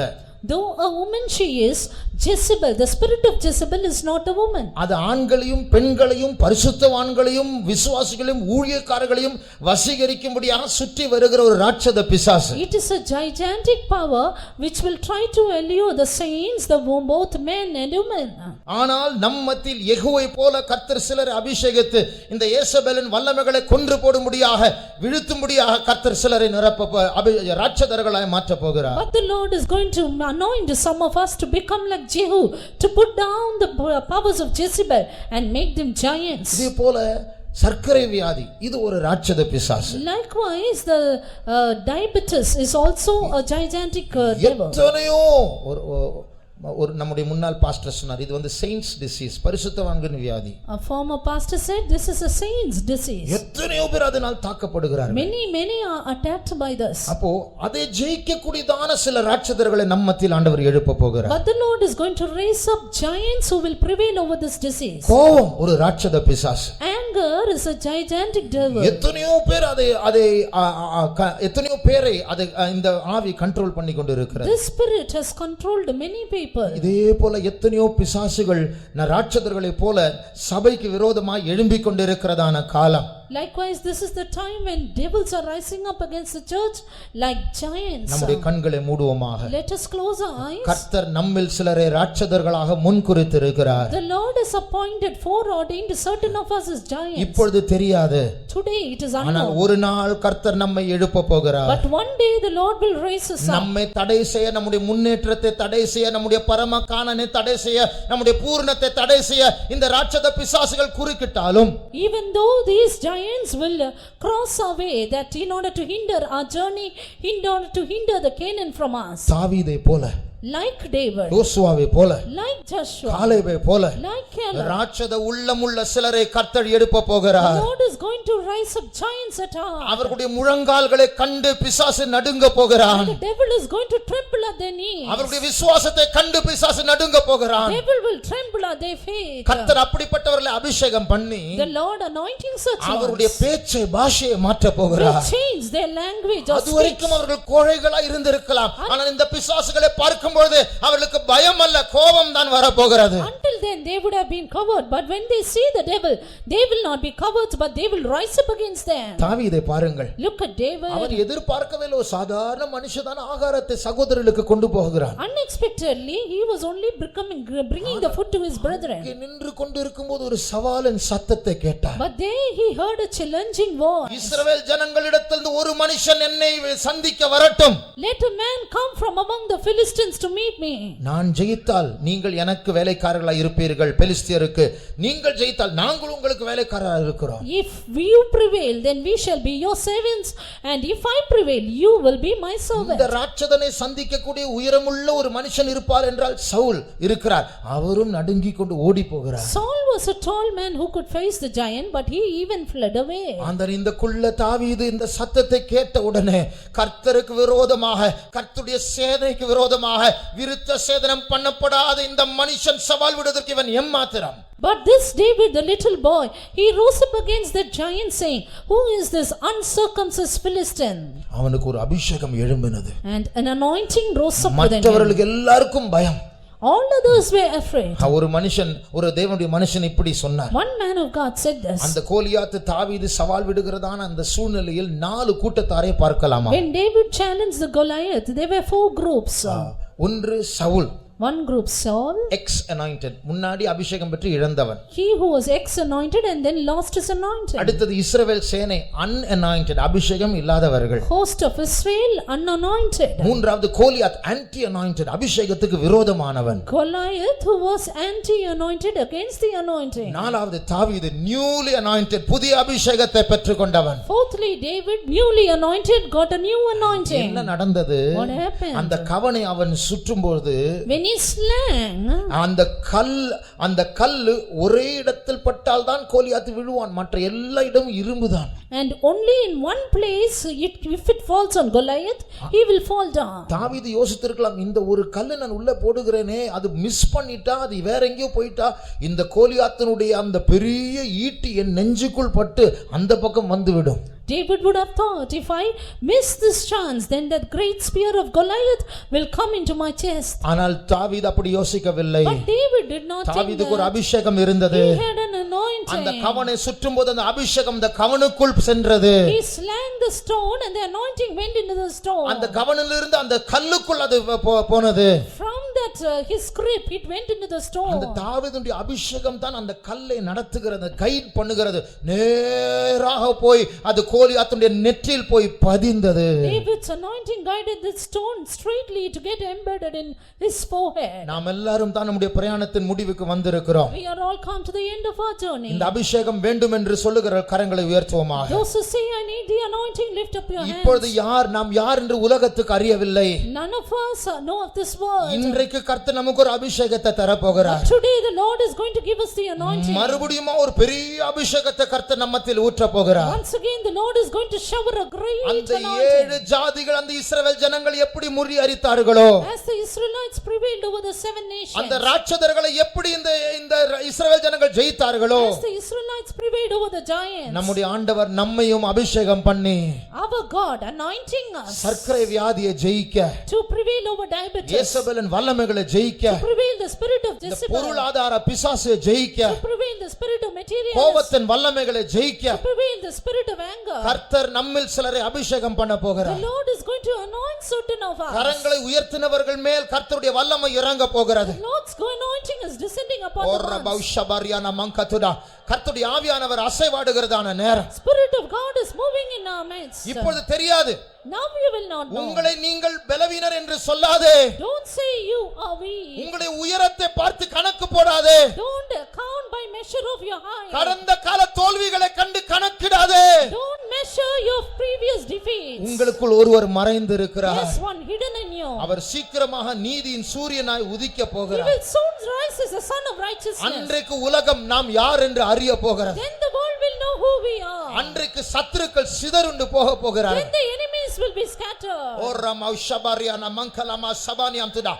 இன்றைக்கு பலவீனர் மேல் கர்த்தருடைய வல்லமை இறங்கி கொண்டிருக்கிறது. Today the power of the Lord is descending upon the weak. இந்த ராட்சதர்கள் வரும்பொழுதுதான் நீங்கள் யார் என்று அந்த ராட்சதர்களுக்கும் தெரியும், உலகத்திற்கும் தெரியும், உங்களுக்கும் தெரியும். Only when the giants come up, the giants, the world, and you will know them.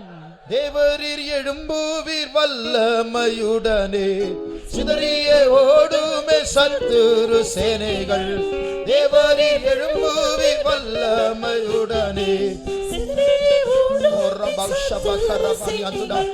ஜெயம் ஜெயம் என்று ஆர்ப்பரித்து ஜெயத்தின் நாதனை கொண்டாடுவேன். ஜெயம் ஜெயம் என்று ஆர்ப்பரித்து ஜெயத்தின் நாதனை கொண்டாடுவேன். தேவரீர் எழும்புவீர் வல்லமையுடனே, சிதறிய ஓடுமே சத்துரு சேனைகள். தேவரீர் எழும்புவீர் வல்லமையுடனே, சிதறிய ஓடுமே சத்துரு சேனைகள். ஜெயம் ஜெயம் என்று ஆர்ப்பரித்து ஜெயத்தின் நாதனை கொண்டாடுவேன்.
அநேக தேவனுடைய பிள்ளைகள் பில்லி சூனிய வல்லமைகள், மாந்திரீகங்கள் இவைகளை குறித்து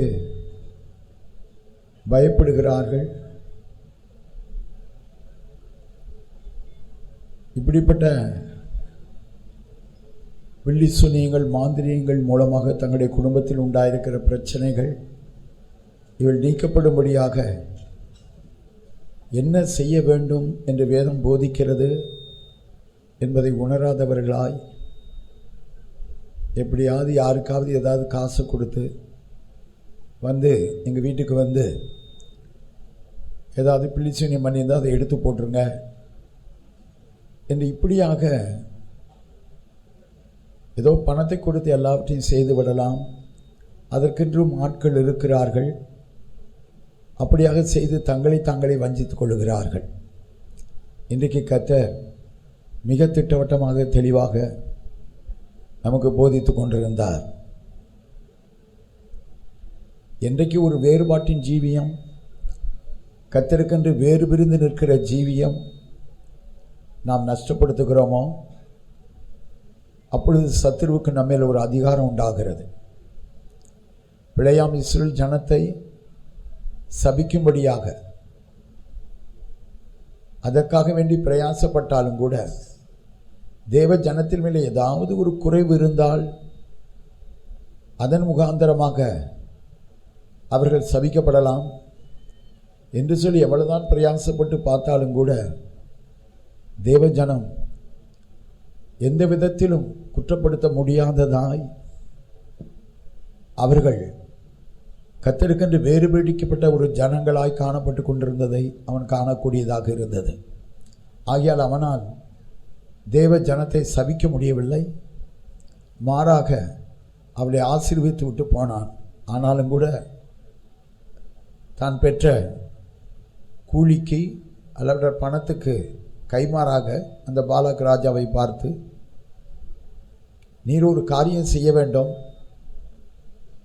இந்த ஜனம் பாவத்துக்குள்ளாக வர வேண்டும், அதற்கு இப்படி செய்யும், அப்பொழுது அந்த விபச்சார பாவம் அவர்களுக்குள்ளே வரும். மாத்திரமல்ல, அவர்கள் உங்களோடு கூட ஐக்கியப்பட்டு உங்களுடைய விக்கிரகங்களை பணிந்து கொண்டு விக்கிரகங்களுக்கு படைக்கப்பட்டதை புசிப்பார்கள். அப்பொழுது யாரோ ஒரு மந்திரவாதி அல்ல வந்து அவர்களுக்கு விரோதமாய் ஏதாவது செய்ய வேண்டியது, தேவனே அவர்களுக்கு விரோதமாக எழும்பி விடுவார். கர்த்தருடைய பரிசுத்த நாமத்துக்கு மகிமை உண்டாகட்டும். தேவ ஜனமே, கர்த்தர் தன்னுடைய பிள்ளையாகிய தன்னுடைய மகனாகிய மகளாகிய உன்னை ஆசீர்வதிக்கவே விரும்புகிறார். அதுவே கர்த்தருக்கு பிரியமான ஒரு காரியமாக இருக்கிறது.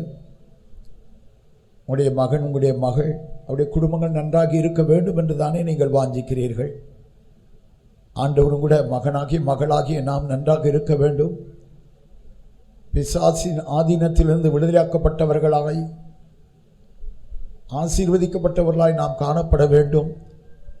வாளாகல்ல தலையாக இருக்க வேண்டும், கீழாகல்ல மேலாக இருக்க வேண்டும் என்று நம்மை குறித்து பாரமுள்ளவராய் தேவன் மனிதனாக இயேசு என்கிற நாமத்தில் அவதரித்து வந்து தன்னுடைய பரிசுத்த ரத்தம் முழுவதும் உனக்காக எனக்காக சிந்தினாரே. பாவங்கள் மன்னிக்கப்படும் போது நம்முடைய மகன் மகள் என்ற அந்த உரிமைக்குள்ளே நாம் பிரவேசிக்கிறோமே. ஆண்டவர் பேதுருவை பார்த்து சொன்னாரே, நான் உன்னை கழுவாவிட்டால் உன்னோடு கூட எனக்கு பங்கு இல்லை என்று சொல்லி நம்முடைய குடும்பங்களில் காணப்பட்டு கொண்டிருக்கிற பிரச்சனைகள், போராட்டங்கள், அவைகள் பில்லிசூனிய வல்லமைகள் எதுவாக இருந்தாலும் சரி, கர்த்தருடைய பரிசுத்த நாமத்துக்கு மகிமை உண்டாகட்டும்.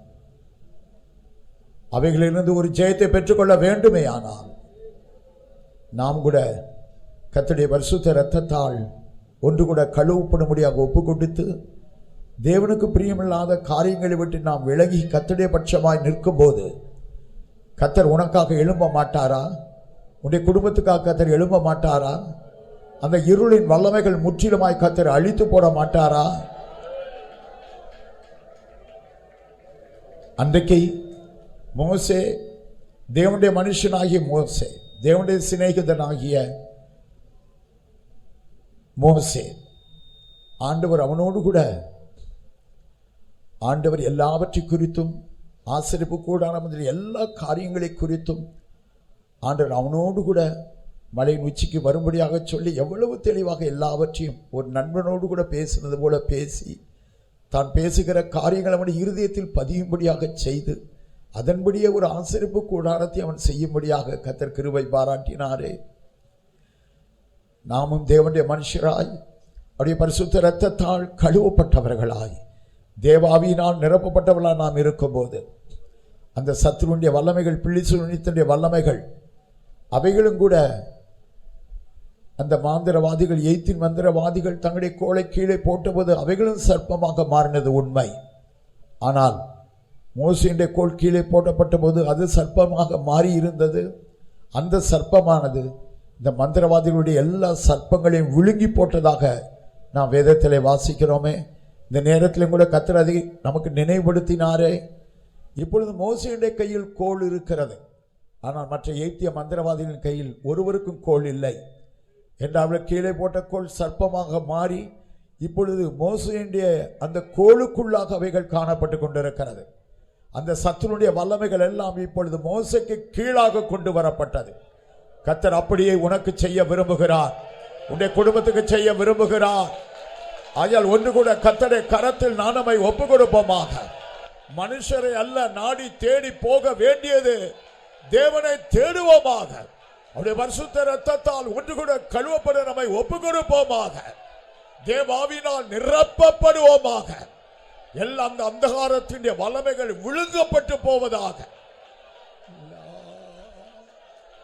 தேவரீர் எழும்போவீர் வல்லமையுடனே,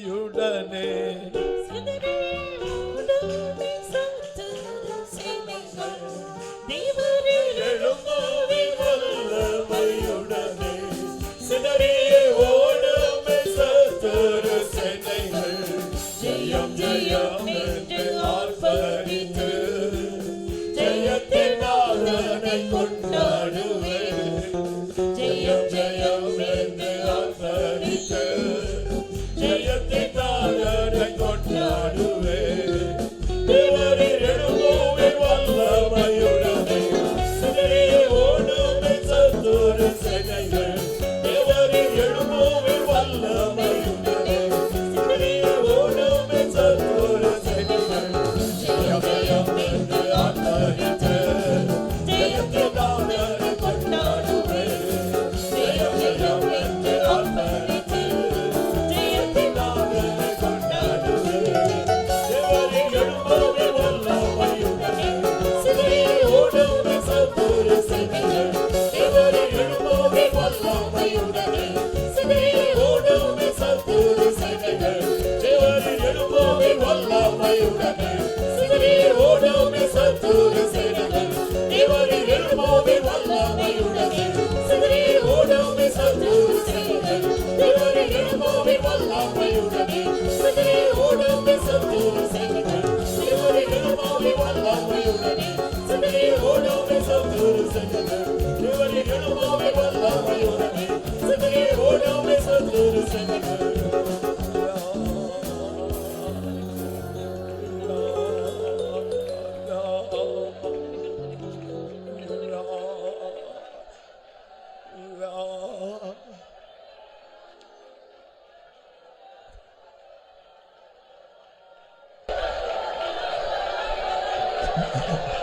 அங்கே மெட்ராஸ்ல நம்முடைய லோக்கல் சபையில் நடந்த ஒரு சம்பவம் எனக்கு ஞாபகத்துக்கு வருகிறது. அங்கெல்லாம் ஒரு விசுவாசி, நம்முடைய லோக்கல் சபையில் உள்ள விசுவாசி, அவர் இன்றைக்கு தன்னுடைய வேலைக்காக அவர் சைக்கிளில் போய் கொண்டிருந்தார். அவர் ஒரு மில்லில் வேலை பார்த்து கொண்டிருந்தார். அப்பொழுது டிராஃபிக்காக இருந்தபடினால அதுக்கு பேரலாக இருக்கிறதான இன்னொரு தெரு வழியாக போய்விடலாம் என்று சொல்லி அந்த தெரு வழியாக அவர் சைக்கிளை ஓட்டிக்கொண்டு போய் கொண்டிருந்தார். அந்த தெருவில் ஒரு பெரிய ஒரு மந்திரவாதி இருந்தார். அவரை கண்டு எல்லாரும் பயப்படுகிறதாக பயந்து, யார் வண்டியில் போனாலும் ஸ்கூட்டரில் போனால் கூட கீழே இறங்கி அப்படியே தள்ளி கொண்டு போய் அந்த வீடை கடந்தவுடனே திரும்ப ஏறி போவாங்க. அந்த அளவுக்கு அவருக்கு பயப்படுவாங்க இந்த மந்திரவாதிக்கு. இவருக்கு அதெல்லாம் ஒன்று தெரியாது.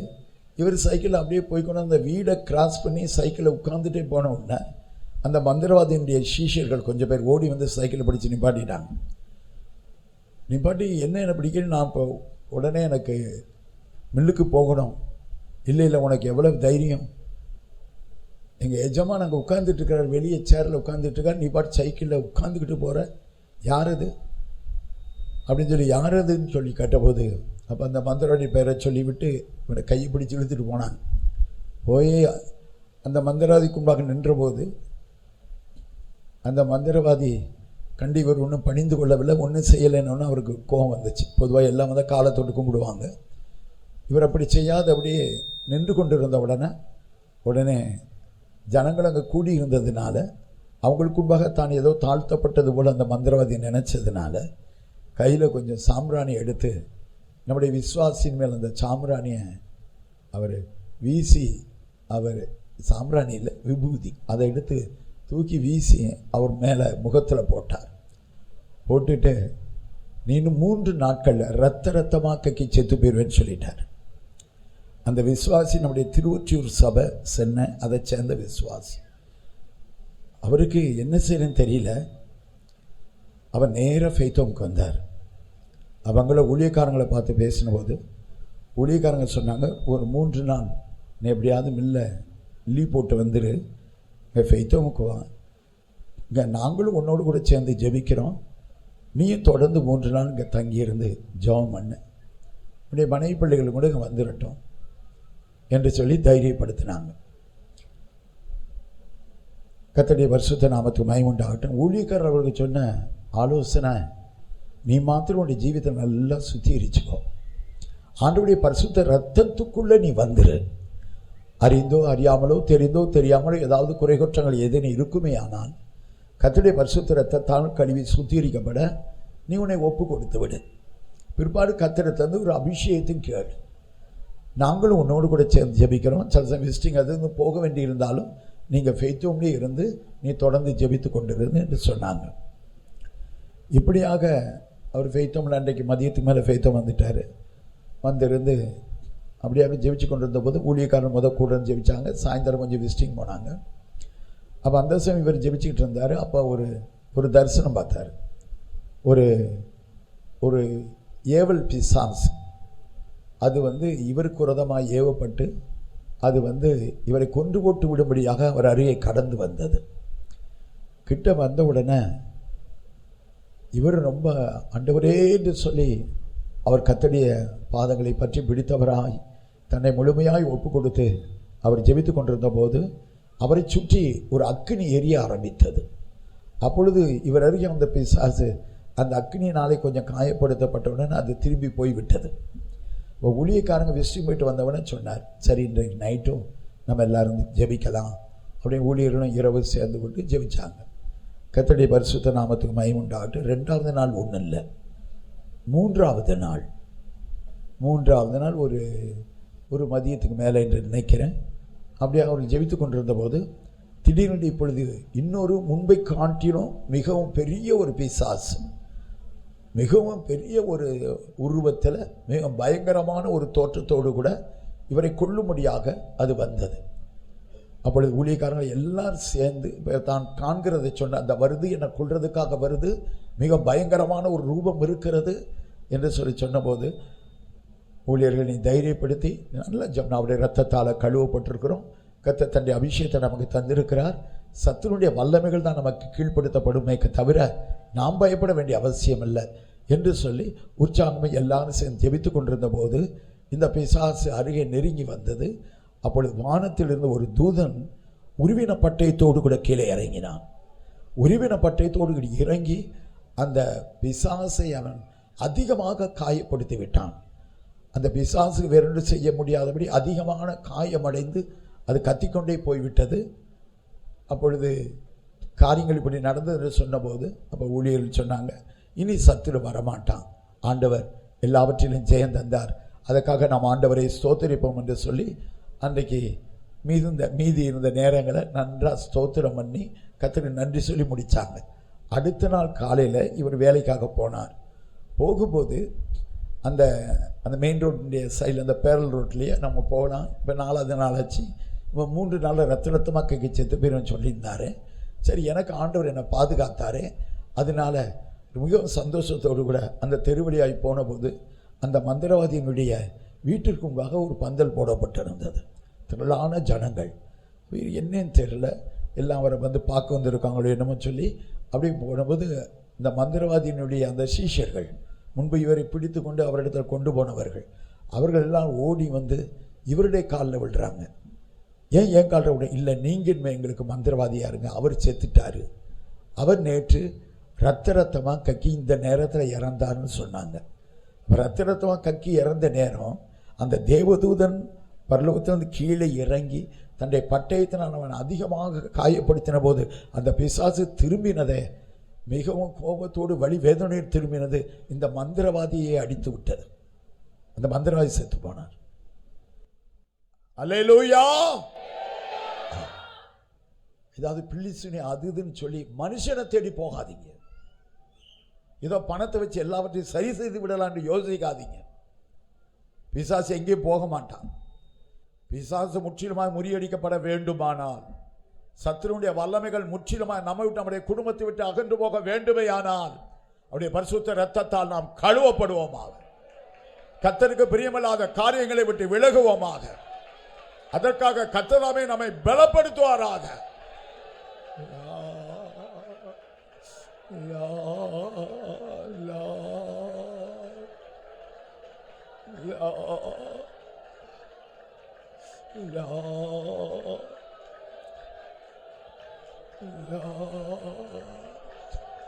என்னில் வல்லமை பலனும் ஒன்றுமே இல்லை, அன்பின் ராஷ்டிரதாயன் நோடீரோ. என்னில் வல்லமை பலனும் ஒன்றுமே இல்லை, அன்பின் ராஷ்டிரதாயன் நோடீரோ. என்னோடீரோ என்னோடீரோ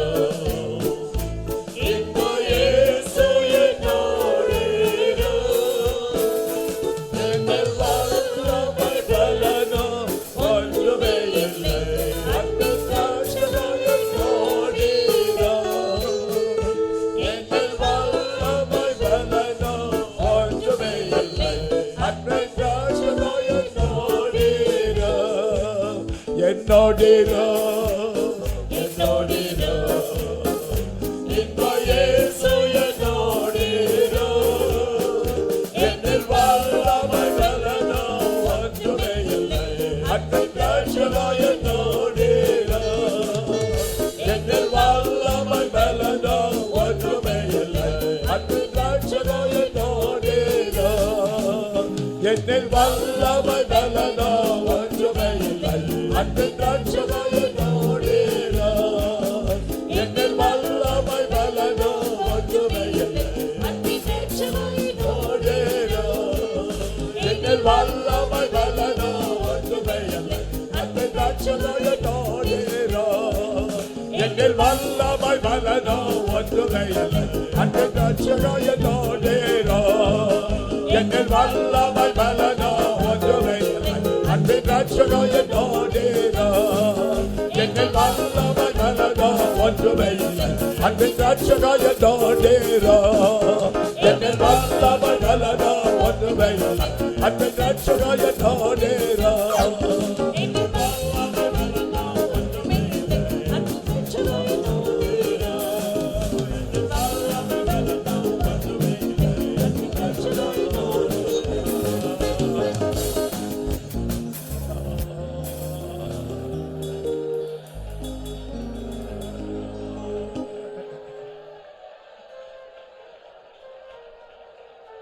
கர்த்தர் உடைய குடும்பத்தில் தம்முடைய வெளிச்சத்தை பிரகாசிக்க பண்ணுவார்.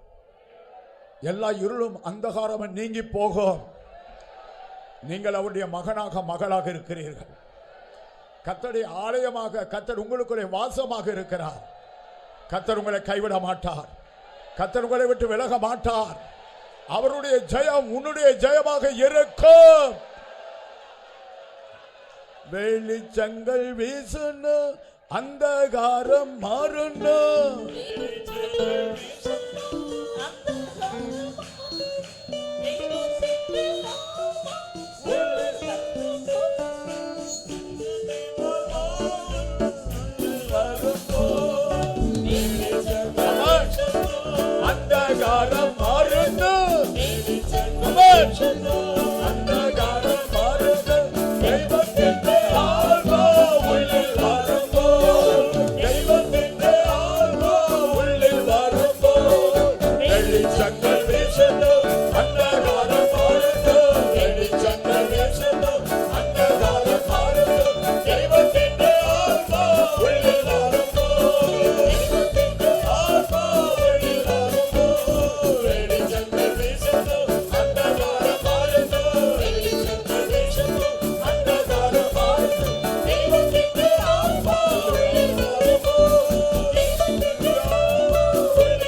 கர்த்ததாமே அந்த பில்லி சூனியத்தினுடைய வல்லமைகள், அந்த மாந்திரீகத்தினுடைய வல்லமைகள் எல்லாவற்றையும் ஒன்றுமில்லாமல் ஆக்கி போட்டார். நீங்க அவருடைய மகனாக மகளாக இருக்கிறீர்கள். தன்னுடைய பிள்ளைகளுக்கு விரோதமாக செய்யப்படுகிற காரியங்கள் ஒன்றையும் கர்த்தர் கண்டு சகிக்கிறவர் அல்ல. கர்த்தர் நமக்காக யுத்தம் பண்ணும்படியாக, கர்த்தர் தன்னுடைய பட்டயத்தை நமக்காக உயர்த்தும்படியாக நாம் எப்பொழுது அவருடைய இரத்தத்தாலே கழுவப்பட்டவர்களாய், அப்படி ஆவியினாலே நிரப்பப்பட்டவர்களாய், கர்த்தருக்கென்று வேறு விரிக்கப்பட்டவர்களாய் நாம் காணப்பட நம்மை ஒப்பு கொடுத்து நாம் கர்த்தரை ஸ்தோத்தரிப்போம். Praise the Lord, praise the Lord, praise the Lord, praise the Lord, praise the Lord, praise the Lord. கர்த்தர் இந்த சாயந்தர வேளையில கர்த்தர் தாமே தம்முடைய மகனை கொண்டு நம்மளுமாக பேசி உணர்த்தின எல்லா அவருடைய சத்தியங்களுக்காக நம் ஆண்டவரை நன்றியோடு கூட நாம் ஸ்தோத்தரிப்போம்.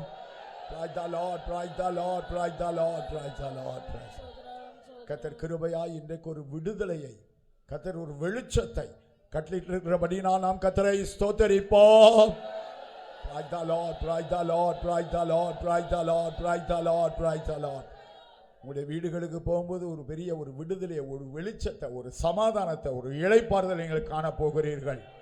அல்லேலூயா, ஹல்லேலூயா, ஹல்லேலூயா.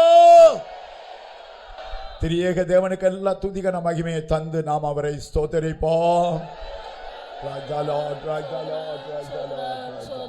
சோதரம் எங்களை நேசிக்கிற அன்பான பிதாவே, இந்த ஆசீர்வதிக்கப்பட்டதான கர்த்தாவே மேலே வேலைக்காக நன்றியோடு துதிக்கிறோம், ஸ்தோத்திரிக்கிறோம்.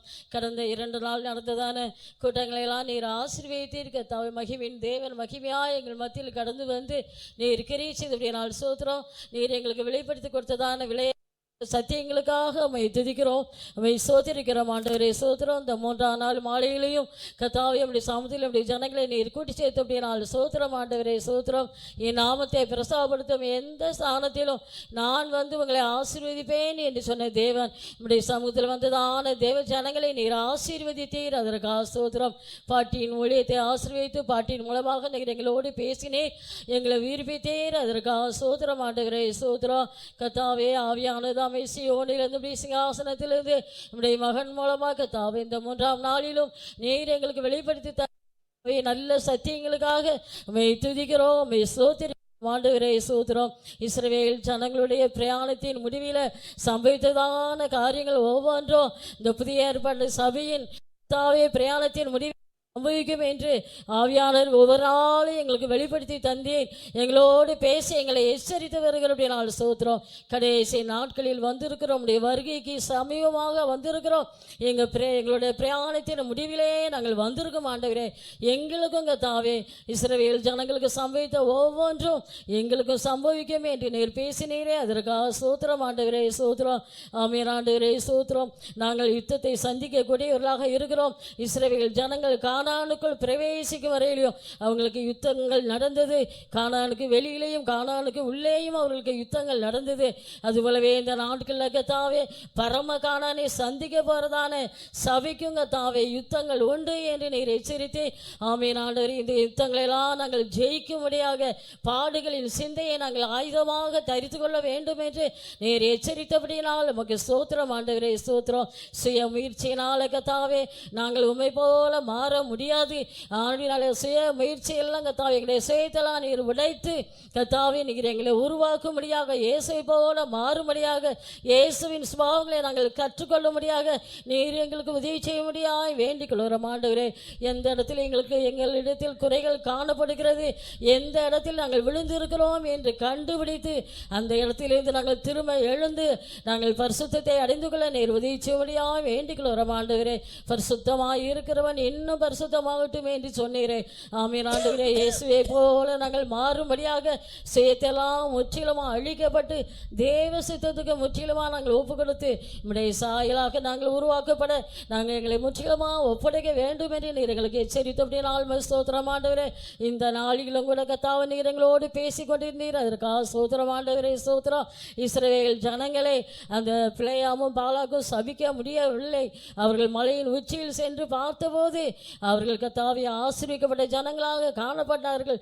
எந்த கோணத்தில் பார்த்தாலும் அவர்களிடத்தில் குற்றம் காண முடியவில்லை. ஆனதினால கர்த்தாவே அவர்கள் சபிக்க முடியவில்லை.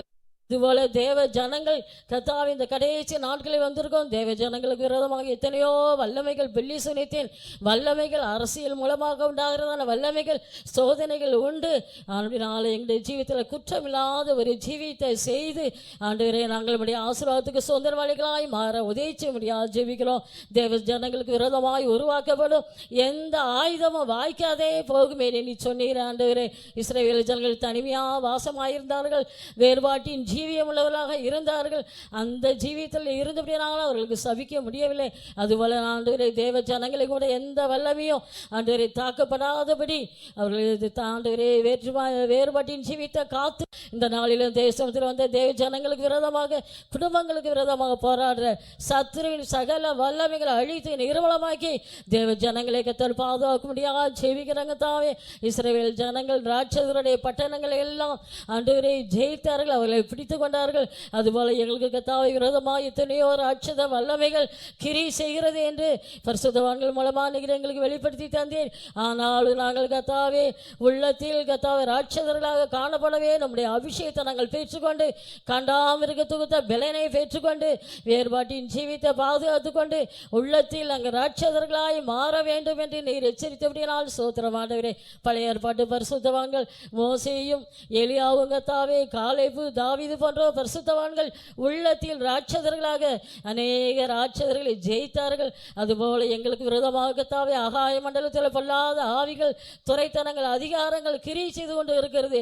இந்த வல்லமைகளை நாங்கள் ஜெயிக்க முடியாய் அபிஷேகத்தினால கர்த்தாவுடைய வசனத்தினாலும் இரத்தத்தினாலும் நாங்கள் பலன் அடைந்து எல்லா ராட்சத வல்லமைகளையும் ஜெயித்து ஜெயங்கொண்ட ஆண் பிள்ளையாய் உடைய சிங்காசனத்துக்கு ஆயத்தப்பட உதவிச்சு முடியாது வேண்டிக் கொள்கிறோம். ஜெயங்கொண்ட ஆண் பிள்ளையை கர்த்தாவே விழுங்க முடியாது பிசாசு அவளோடு காத்து கொண்டு இருக்கிறான். ஆனதினால கர்த்தர் நீர் ஜெயித்து எல்லாவற்றையும் ஜெயித்து சிங்காசனத்தில் உட்கார்ந்தது போல நாங்களும் கூட எங்களுக்கு விரோதமாய் போராடுகிற எல்லா வல்லமைகளும் பிசாசின் தந்திரங்களையும் நாங்கள் ஜெயித்து உடைய சிங்காசனத்தில் உட்கார எங்களை ஆயத்தப்படுத்தும், தகுதிப்படுத்தும். எங்களுடைய பிரயாணத்தின் முடிவில் வந்திருக்கிற நாங்கள் இயேசுவை நீ சீக்கிரமாக வரப்போகிறேன். உடைய மனவாட்டியை சிங்காசனத்தில் எடுத்துக்கொள்ளப்படும்படி சீக்கிரமாக நீர் வரப்போகிறீர் ஆண்டவரே. உடைய வருகையின் சிந்தையோடு, வருகையின் நம்பிக்கையோடு நாங்கள் ஜீவிக்க எங்களுக்கு கிருபை தாரும் ஆண்டவரே. இன்னும் தொடர்ந்து நடக்க வர எல்லா கூட்டங்களையும் நீர் ஆசீர்வதித்து உடைய நாமத்தை மையப்படுத்தும். இந்த கடைசி நாட்களுக்கு ஏற்ற சத்தியங்களை நீர் எங்களுக்கு தந்து நாங்கள் அந்த சத்தியத்திற்கு முற்றிலுமாக ஒப்பு கொடுத்து உடைய கிருபையும் அபிஷேகத்தை பெற்று இந்த சத்தியத்தின்படி ஜீவித்து எல்லா ராட்சத வல்லமைகளையும் ஜெயிக்க எங்களை பலப்படுத்த முடியாது ஜெபிக்கிறோம். தாழ்த்தி உடைய வல்லமையில கரங்களை ஒப்படைக்கிறோம். எல்லா துதி கன மகிமையெல்லாம் உமக்கே செலுத்துகிறோம். இயேசுவின் நாமத்தில் வேண்டிக் கொள்கிறோம் பிதாவே. Praise the Lord, praise the Lord, praise the Lord, praise the Lord, praise the Lord, praise the Lord. கர்த்தராகிய இயேசு கிறிஸ்துவினுடைய கிருபையும் பிதாவாகிய தேவனுடைய அன்பும் பரிசுத்த ஆவியானவருடைய அந்யோன்ய ஐக்கியமும் காவலும் நம் அனைவரோடும் கூட எல்லா பரிசுத்தவான்களோடு கூட கர்த்தராகிய இயேசு கிறிஸ்துவின் வருகை மட்டும் கூட இருப்பதாக. ஹல்லேலூயா, ஹல்லேலூயா, ஹல்லேலூயா. கர்த்தர் உங்களை ஆசீர்வதிப்பார்.